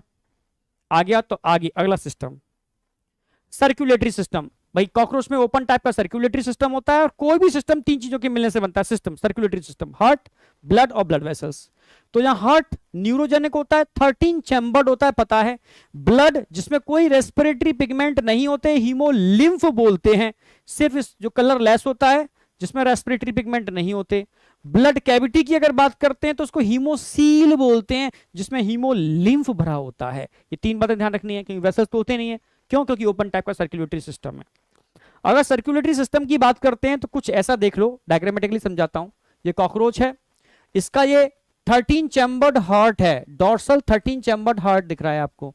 वेंट्रल साइड पर नर्व कॉर्ड दिख रही है, 1 2 3 4 5 6 7 8 9, 9 गैंग्लिया होते हैं। वेंट्रल नर्व कॉर्ड होती है जिसमें 9 गैंग्लिया होते हैं, डायग्राम में छपा हुआ है। और बीच में क्या है? यहां पर विसरल कैविटी है जिसमें बॉडी ऑर्गन होते हैं, विसरल कैविटी। ठीक है, इसको आप बोल सकते हो पेरिकार्डियल कैविटी क्योंकि हार्ट है, इसको पेरीन्यूरल कैविटी क्योंकि नर्व कॉर्ड है, विसरल कैविटी क्योंकि बॉडी ऑर्गन है। ये स्ट्रक्चर होता है। एक डायफ्राम ऊपर होता है, एक डायफ्राम नीचे होता है, परफोरेटेड होता है क्योंकि इस डायफ्राम में होल होते हैं। परफोरेटेड डायफ्राम ऊपर और परफोरेटेड एक डायफ्राम नीचे होता है, होल छिद्र युक्त। क्लियर है बिल्कुल?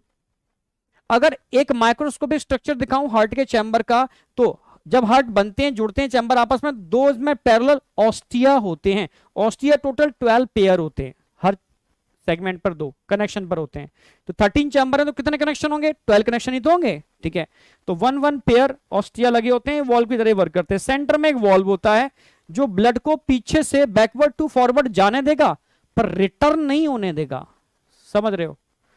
तो ये सर्कुलेटरी सिस्टम में यहां दिखा भी रखा है एलरी मसल्स, ये दिख रहे हैं ना, it is एलरी muscles.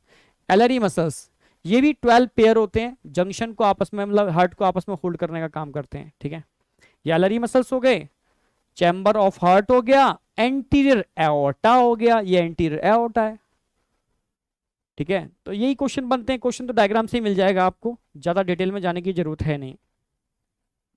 Respiratory system, अगर मैं कॉकरोच के रेस्पिरेटरी सिस्टम की बात करता हूं तो पूरा कॉकरोच के अंदर ट्रैकियल सिस्टम मिलता है, tubular system. It is a network of trachea.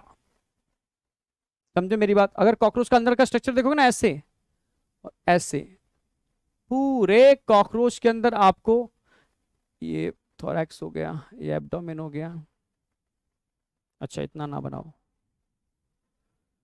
ऐसे यहाँ होल्स होते हैं, ऐसे होल्स होते हैं, और यहाँ ये ट्यूब्यूल्स होते हैं, ये आगे गए ऐसे, ये आगे गए ऐसे, ये आगे गए ऐसे, ये डायरेक्ट टिश्यू में, यहां से एयर एंटर कर रही है, बाहर आ रही है, एंटर कर रही है, बाहर निकल रही है, एंटर कर रही है, बाहर निकल रही है।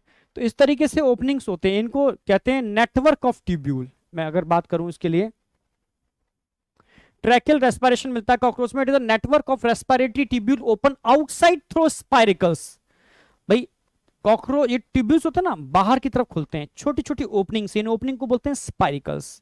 ठीक है, जो प्लूरॉन प्लेट पर लगे हुए होते हैं। ठीक है, तो ये क्वेश्चन पूछा था, नंबर ऑफ स्पाइरिकल्स, ये पूछा जाता है, number of spiracles. Total 10 pair होते हैं। अब क्वेश्चन ये पूछा जाएगा कितने कहां होते हैं? 2 pairs and 8 pairs. 2 pairs in thorax, 8 pairs in abdomen. बस ये क्वेश्चन मिल जाएगा आपको, वेरी वेरी वेरी इंपॉर्टेंट। अगर मैं स्पाइरिकल्स या ट्यूब्यूल की बात करूं, स्पाइरिकल्स या ट्यूब्यूल की बात करूं तो स्ट्रक्चर ऐसा होगा, ये एयर एंटर कर रही है, एयर बाहर निकल रही है यहां से। तो सबसे पहले एयर सीधी जाती है, इन स्पाइरिकल से होती है, स्पाइरिकल से ओपनिंग, इन ओपनिंग को कंट्रोल करने के लिए स्फिंक्टर लगे होते हैं। क्या लगे होते हैं? स्फिंक्टर, ओपनिंग को कम ओपन एंड क्लोज करने के लिए। एयर एट्रिया में एंटर करती है, एट्रिया से एयर होती हुई ट्रैकिया, और ट्रैकिया से ट्रैकियोल, ट्रैकिया से ट्रैकियोल, और यहां से डायरेक्टली टिश्यू में एंटर करके डिफ्यूज होती है। डिफ्यूजन ऑफ गैसेज चल रहा है। क्या चल रहा है? Diffusion of gases, diffusion of gases. समझ रहे हो? फिर से बोल रहा हूं, भाई spiracles is a opening which present on pleuron, pleuron plate पे लगे हुए हैं, यहां से लेयर एंटर करेगी, एट्रिया से होती हुई ट्रैकिया, ट्रैकिया से होती हुई ट्रैक्यूल, और ट्रैक्यूल से डायरेक्ट टिश्यू में डिफ्यूजन ऑफ गैसेस चल रहा है। ये सिस्टम है कॉकरोच के अंदर। तभी तो इसके ब्लड के अंदर पिगमेंट्स नहीं होते, क्योंकि जरूरत ही नहीं है पिगमेंट्स की इसको। ट्रैकियल सिस्टम से डायरेक्टली इसको क्या मिल जाता है, ठीक है, गैसेस मिल जाते हैं, ऑक्सीजन मिल जाती है, CO2 निकाल लेते हैं ट्रैकियल सिस्टम से। अब ईयर इन एंड आउट कैसे होती है, तो इसके लिए मैंने आपको टर्गोस्टर्नल मसल्स बताए थे। टर्गोस्टर्नल मसल्स जो डॉर्सल वेंट्रल प्लेट को जोड़ रहे थे, जब कॉन्ट्रैक्ट करते हैं तो एयर बाहर, रिलैक्स करते हैं एयर अंदर, कॉन्ट्रैक्ट करते हैं एयर बाहर, रिलैक्स करते हैं एयर अंदर। तो इनके कॉन्ट्रैक्ट और रिलैक्स होने की वजह से ही एयर इन एंड आउट होती है। Contract expiration, relax inspiration, contract expiration, relax inspiration. Tergosternal muscles जो टर्गा को स्टर्ना से जोड़ने का काम करते हैं। तो ये हो गया कंप्लीट रेस्पिरेटरी सिस्टम। क्वेश्चन समझाने के लिए डायग्राम था, क्वेश्चन आएगा spiracles, number of spiracles 10 pair, 2 pair in thorax, 8 pair in abdomen, बस फिनिश। अब आ जाते हैं आगे। अब कौन सा सिस्टम आएगा इसके बाद, एक्सक्रीटरी सिस्टम, जो बहुत इंपॉर्टेंट है, ठीक है, मतलब रिपीटेशन हुआ है क्वेश्चन इससे कई बार, वेरी वेरी वेरी इंपॉर्टेंट।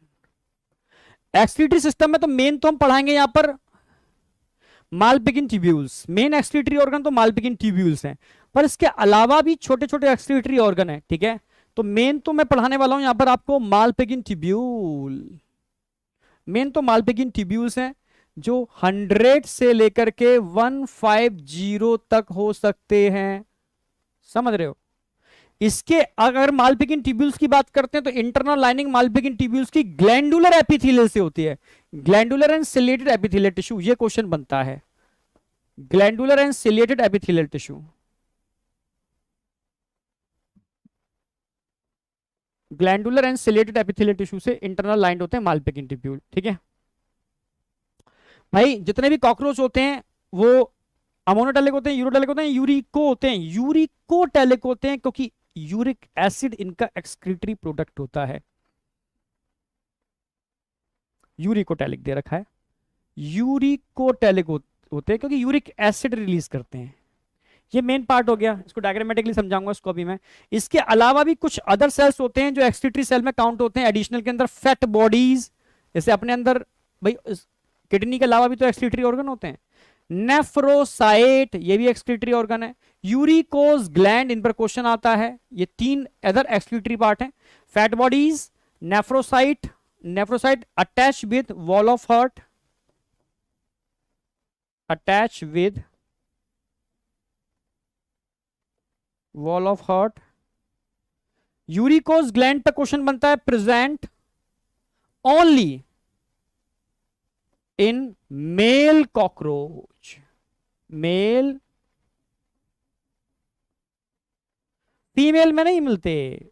तो सेक्सुअल डाइमॉर्फिज्म को रिप्रेजेंट करेंगे। क्यों मेल में मिलते हैं, क्योंकि मेल रिप्रोडक्टिव ऑर्गन में पढ़ाऊंगा आपको long tubule, male reproductive organ में वहां पर लगे होते हैं, present on long tubule, present on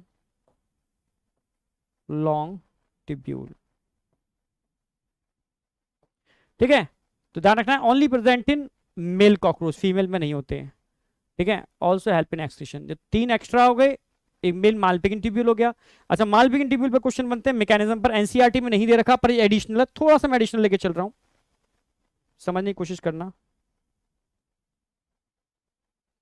यह मालपिगिन ट्यूब्यूल,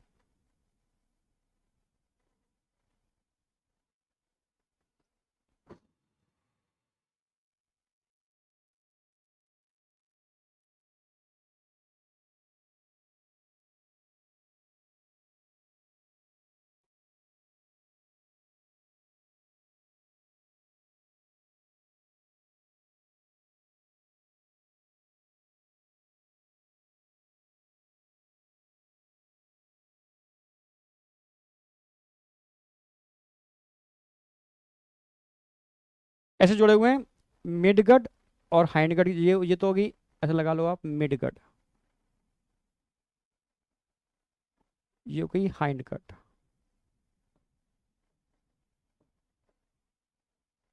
मिडगट और हाइंडगट के जंक्शन पर होते हैं, ठीक है। इसके अलावा ध्यान रखना है यहां पर सिलिएटेड एपिथेलियल टिश्यू होते हैं, glandular and ciliated epithelial tissue, glandular and ciliated epithelial tissue से लाइंड होते हैं।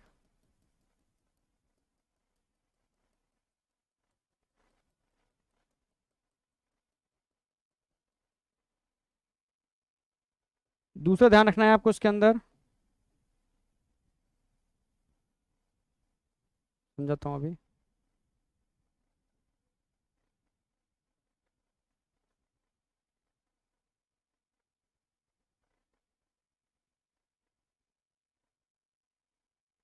कोई नहीं, ठीक है। ये इस तरीके से मालपिगिन ट्यूब्यूल है। ये पूरा का पूरा क्या है, हीमोलिम्फ।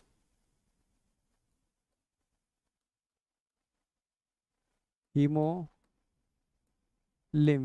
भरा पड़ा है, हीमोलिम्फ। अच्छा, ये हीमोलिम्फ के अंदर क्या होंगे, बॉडी ऑर्गन भी तो यहीं पर ही पड़े होंगे, body organ, tissue tissue tissue tissue, ये पड़े हुए हैं टिश्यू, ठीक है। अब क्वेश्चन दो तरीके से बनते हैं नीट के अंदर, समझना। ये टिश्यू अपने एक्सक्रीटरी सब्सटेंस को हीमोसील में भरे हुए लिक्विड में रिलीज कर रहे हैं, हीमोलिम्फ में, किसकी फॉर्म में, पोटेशियम यूरेट।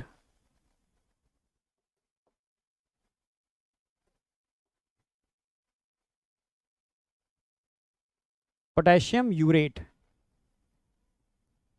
अब ये पोटेशियम यूरेट क्वेश्चन आएगा कि मालपिगिन, नीट में आया हुआ क्वेश्चन है, ध्यान रखना पुराना, मालपिगिन ट्यूब्यूल किस फॉर्म में बॉडी फ्लूइड से एक्सक्रीटरी सब्सटेंस को एब्जॉर्ब करते हैं, पोटेशियम यूरेट। ऐसा आ सकता है कि बॉडी फ्लूइड में एक्सक्रीटरी सब्सटेंस को टिश्यू किस फॉर्म में रिलीज करते हैं, पोटेशियम यूरेट। अब ये पोटेशियम यूरेट इन एपिथेलियल टिश्यू की, समझ लो, मैं दिखा दूंगा अगर आपको, ये सेल निकाली हमने, ये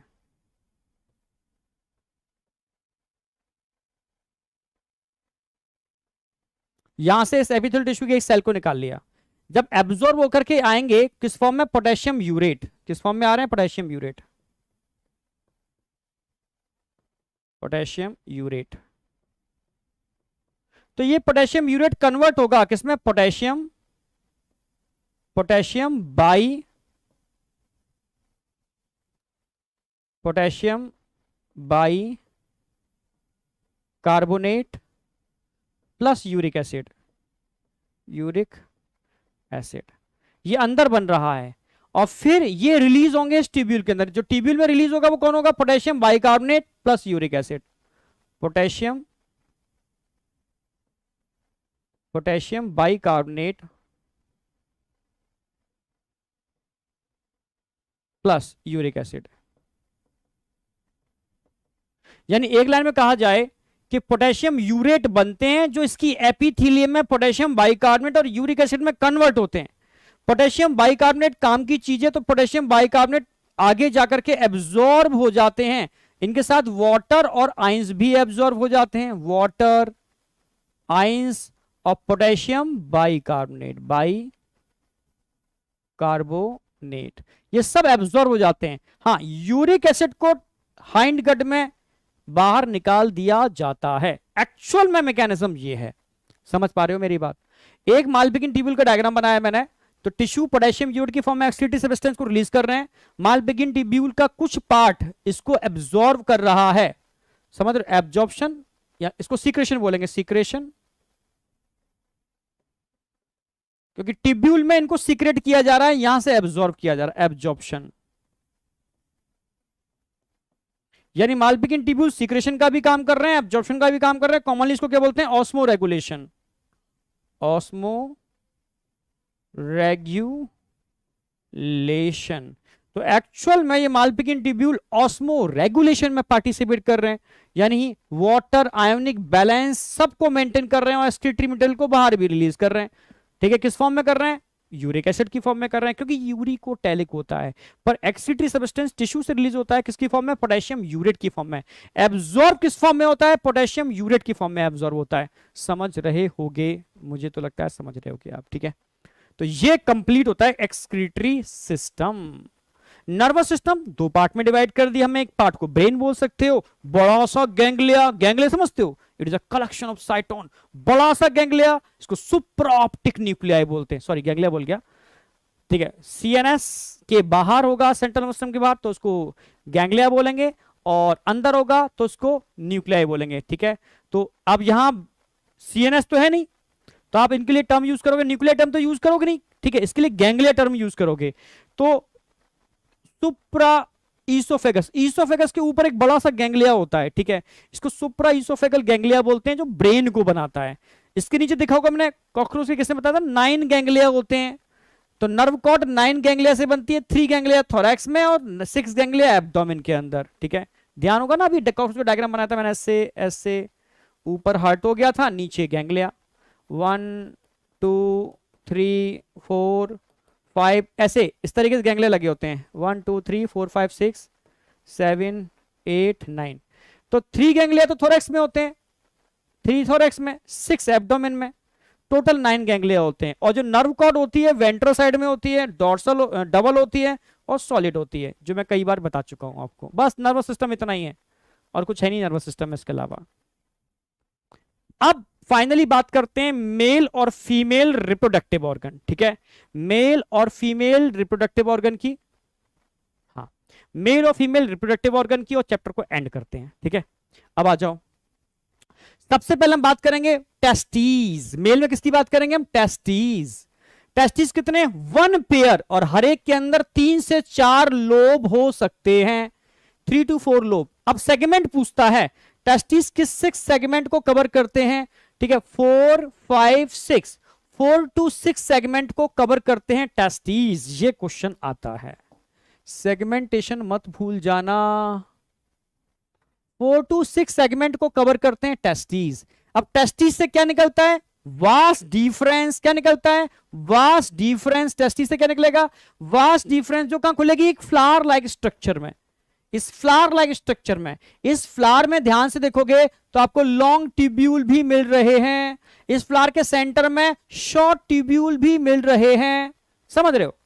और इसके नीचे अभी दिख नहीं रहा यहां पर स्ट्रक्चर, यहां पर होता है अंदर नीचे की साइड में, नीचे की साइड में एक स्ट्रक्चर होगा ऐसे, इसको बोलते हैं हम सेमिनल वेसाइकल। इस स्ट्रक्चर को बोलते हैं हम सेमिनल वेसाइकल। तो ये 3 चीजें होती हैं जो इस फ्लावर को बना रही हैं। इस फ्लावर को हम बोलते हैं मशरूम ग्लैंड, लाइक अ मशरूम ग्लैंड, जो 6 और 7 सेगमेंट को कवर करता है, ठीक है, 6 और 7 सेगमेंट को जो फ्लावर कवर करता है, ये क्वेश्चन आता है। तो क्वेश्चन आएगा कि मशरूम ग्लैंड का फॉर्मेशन किस किस के मिलने से होता है, 3 चीजों के मिलने से, लॉन्ग ट्यूब्यूल, शॉर्ट ट्यूब्यूल और सेमिनल वेसाइकल, तीनों मिलकर के फ्लावर लाइक स्ट्रक्चर जनरेट करते हैं। इसको मशरूम ग्लैंड बोलते हैं, जो 6 और 7 सेगमेंट को कवर करता है। ये क्वेश्चन आएगा, ठीक है। अब मैं पूछूं, आगे समझो मेरी बात, अब इन ट्यूब्यूल का फंक्शन क्या है। अब कॉकरोच जो अपने स्पर्म निकालता है ना, वो स्पर्म एक पैकेट्स की फॉर्म में होते हैं, उन पैकेट्स को बोलते हैं स्पर्मेटोफोर, स्पर्म बियरिंग पैकेट, इसमें भरे हुए हैं स्पर्म, ठीक है। तो इस पैकेट को बनाने का काम क्या कौन करता है, इस पैकेट के 3 लेयर होते हैं। इस पैकेट की जो पहली लेयर बनाता है, सबसे अंदर की लेयर होगी, लॉन्ग ट्यूब्यूल्स बनाते हैं। तो long tubules secretion of inner layer of spermatophore, तो स्पर्मेटोफोर की सबसे अंदर की लेयर बनाएंगे long tubule.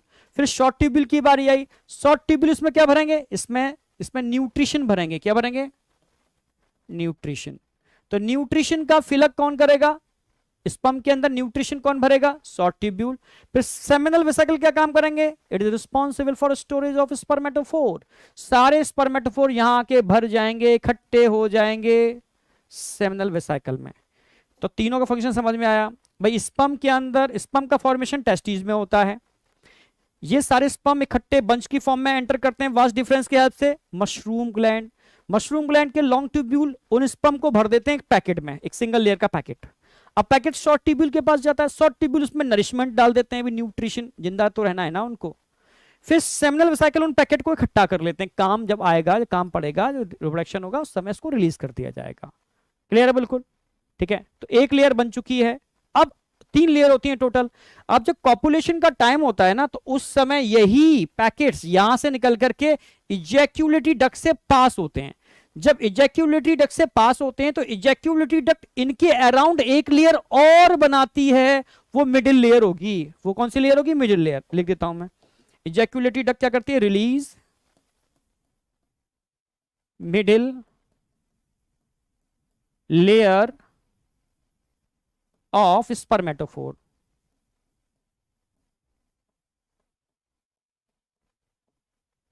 Middle layer of spermatophore. Ejaculatory duct जो होती है वो रिलीज करती है middle layer of spermatophore. Clear है बिल्कुल?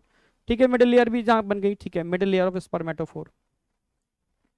ठीक है, इजैक्यूलेटरी डक्ट रिलीज कर रही है middle layer of spermatophore. Clear है बिल्कुल? चलो भाई, दो लेयर बन चुकी। अब दो लेयर वाले स्पर्मेटोफोर कहां आ चुके हैं? ये दो लेयर वाले स्पर्मेटोफोर नीचे आ चुके हैं, ये नीचे आ गए,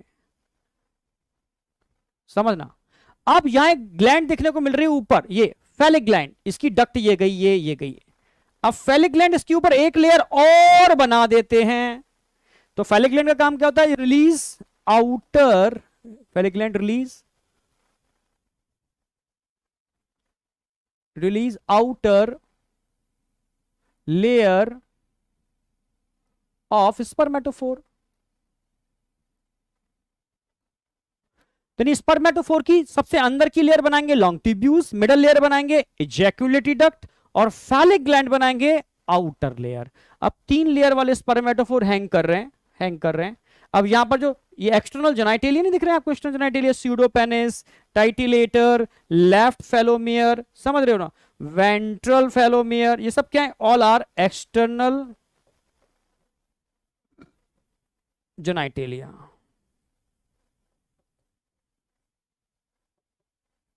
ठीक है, एक्सटर्नल जेनाइटेलिया। और यहां जो चैम्बर बन रहा है ना, इसको बोलते हैं जेनाइटल चैम्बर, जेनाइटल चैम्बर। और मेल में जेनाइटल चैम्बर आप जानते हो कैसे? 9th + 10th टर्गा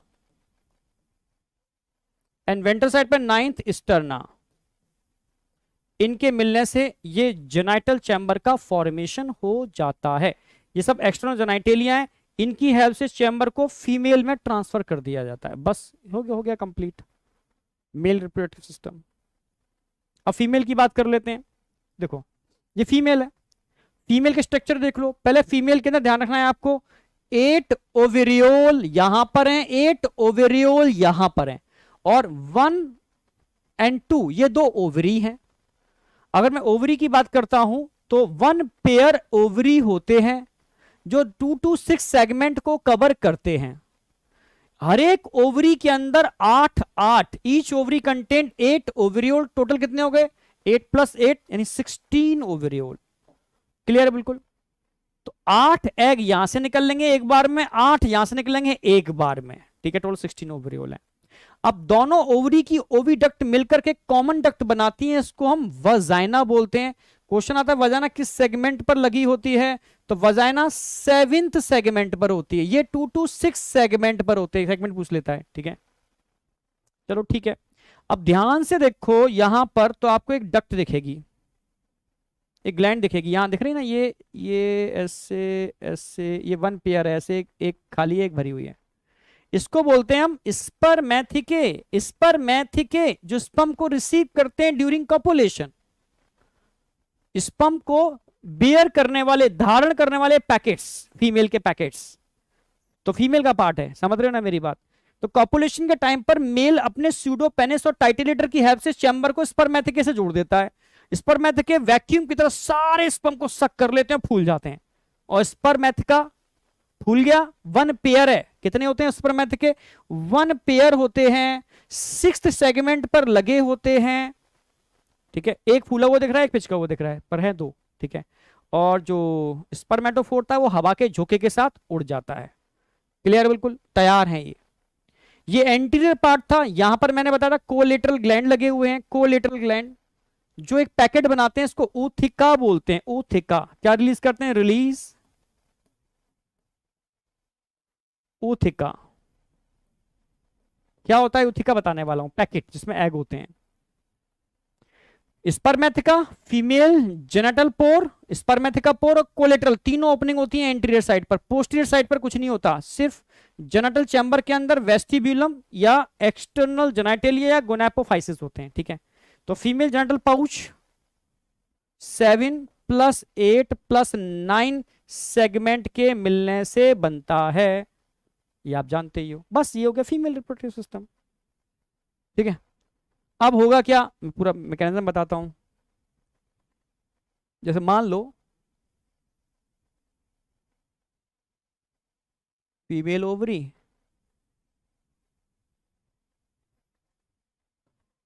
ठीक है।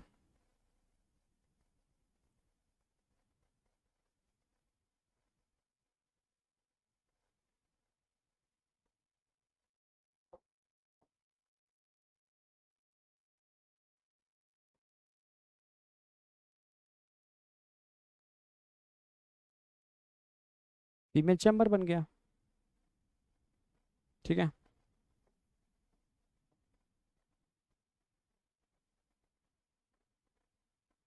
स्पर्मेथिके बन गए,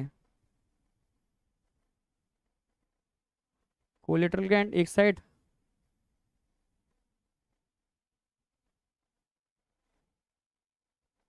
दूसरी साइड, ठीक है। अब आ जाओ, अब सबसे पहली बारी आएगी इन कोलेटर, इसमें स्पर्म भर चुके हैं, स्पर्म भर चुके हैं, ठीक है। अब सबसे पहली बारी आएगी, ये जो कोलेटरल ग्लैंड है वो पैकेट बनाएंगे, पैकेट रिलीज करेंगे, इसको बोलते हैं ऊथिका। जब ऊथिका निकलना चालू हो जाएगा इन इससे कोलेटरल ग्लैंड से, तो यहां से एक 8 इधर हैं, ऐसे 8 इधर होंगे, लाइन बाय लाइन अरेंज होंगे, 8 और 8 ओवेरियोल है। तो 8 ओवा, तो बेटा यहां से आएंगे, इधर से 8 आएंगे, इधर से 8 आएंगे, तो टोटल 16 ओवास में गिर गए। समझने की कोशिश करना, एक बार में 8 इधर से आए, 8 इधर, 16 ओवास में गए। यहां से स्पर्म आएंगे, स्पर्म आने के बाद, स्पर्म आने के बाद अब क्या होगा, यहां पर काइटिन की प्लेट्स थे, ये काइटिन की प्लेट्स इन ओवा को अरेंज करेंगे इस ऊथिका के अंदर, ऊथिका के दोनों कोर को बंद कर दिया जाएगा ऐसे ऐसे।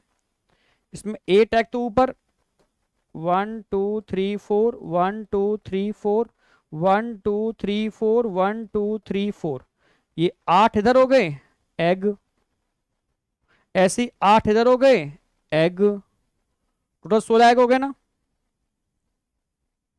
16 एग हो गए, ठीक है। लेइंग कर दी, 16 अंडे हो गए। तो एनसीईआरटी लिखती है 14 से 16, 14 टू 16 एग होते हैं, 14 टू 16 एग, 14 से 16 अंडे। समझने की कोशिश करना, इसको लेइंग कर दिया, कितने एक बार में कितने ऐसे ऊथिका रिलीज करिए, क्या ऊथिका, ये मैं लिख देता हूं, लगभग 9 से 10, 9 से 10 ऊथिका, लगभग 9 से 10 ऊथिका फीमेल एक बार में रिलीज करती है, 9 से 10 ऊथिका। और इस ऊथिका की लेंथ होती है 8 mm, एनसीईआरटी लिखती है 8 mm, 8 mm इसकी लेंथ होती है, 8 अंडे ऊपर 8 अंडे नीचे होते हैं, ठीक है, इस ऊथिका के अंदर, ठीक है। ऐसे 9 से 10 ऊथिका फीमेल रिलीज कर देती है, ठीक है। टोटल एग 14 से 16 हो सकते हैं एक ऊथिका के अंदर। तो ऐसे ही एक बार में 9 से 10 ऊथिका कॉकरोच, फीमेल कॉकरोच रिलीज करती है, क्लियर है बिल्कुल। और फाइनली जब उनको रिलीज कर दिया जाता है तो नम स्थानों पर, तो ये एग फटते हैं, हैचिंग होती है, ठीक है। एग में क्या होगी, हैचिंग, यहां क्या होगी, हैचिंग,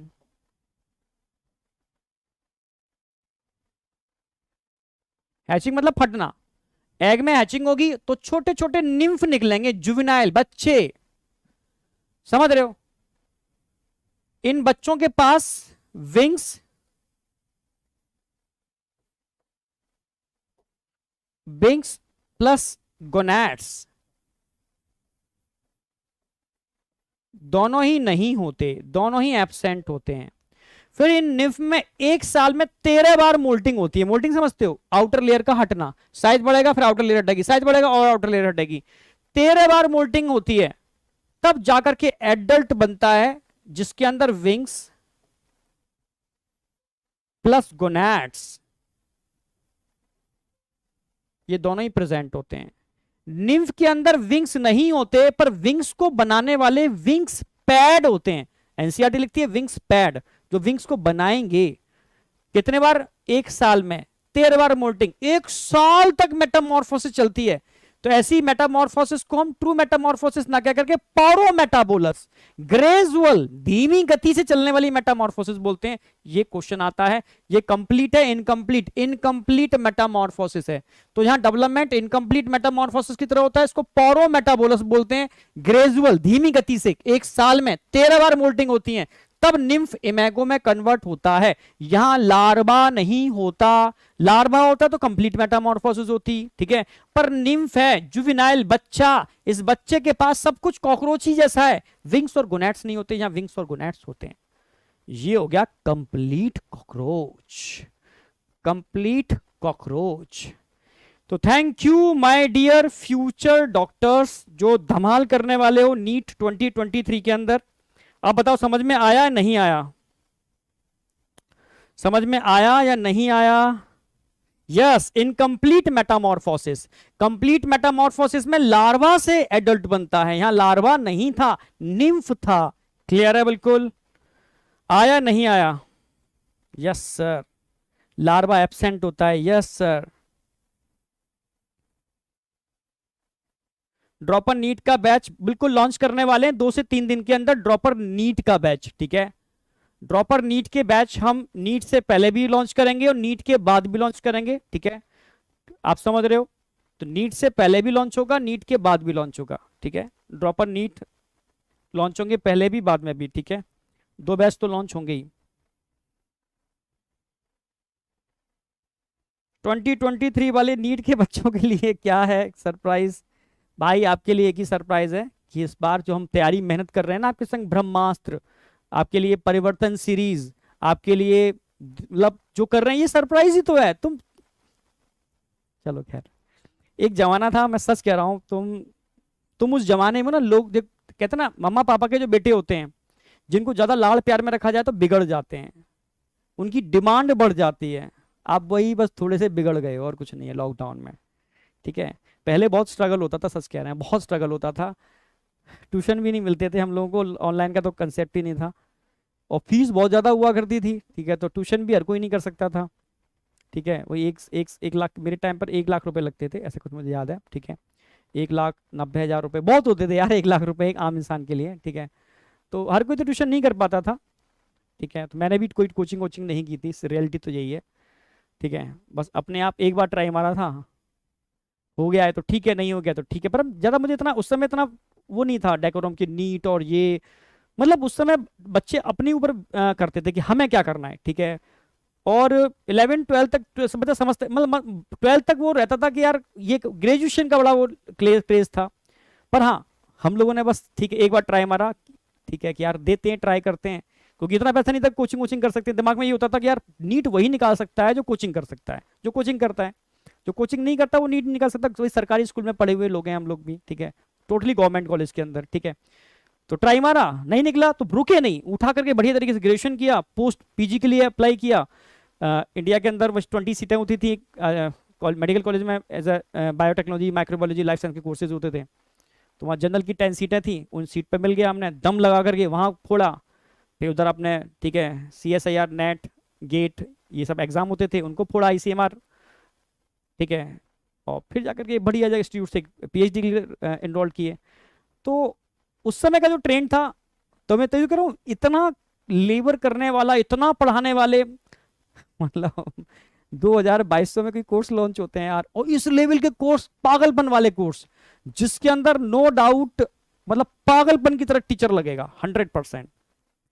बस यही सरप्राइज है बेटा 2023 के लिए, कि आपके संग भूखे प्यासे पूरा 100% डेडिकेशन के साथ लगे हैं, चाहे कोरोना है, चाहे बीमार पड़े, ठीक है, अपना डेडिकेशन नहीं छोड़ेंगे, प्रॉमिस किया है तो हर निभाएंगे, अब तक निभाते आए, बैक 3 इयर्स के अंदर आगे भी निभाते रहेंगे, ठीक है।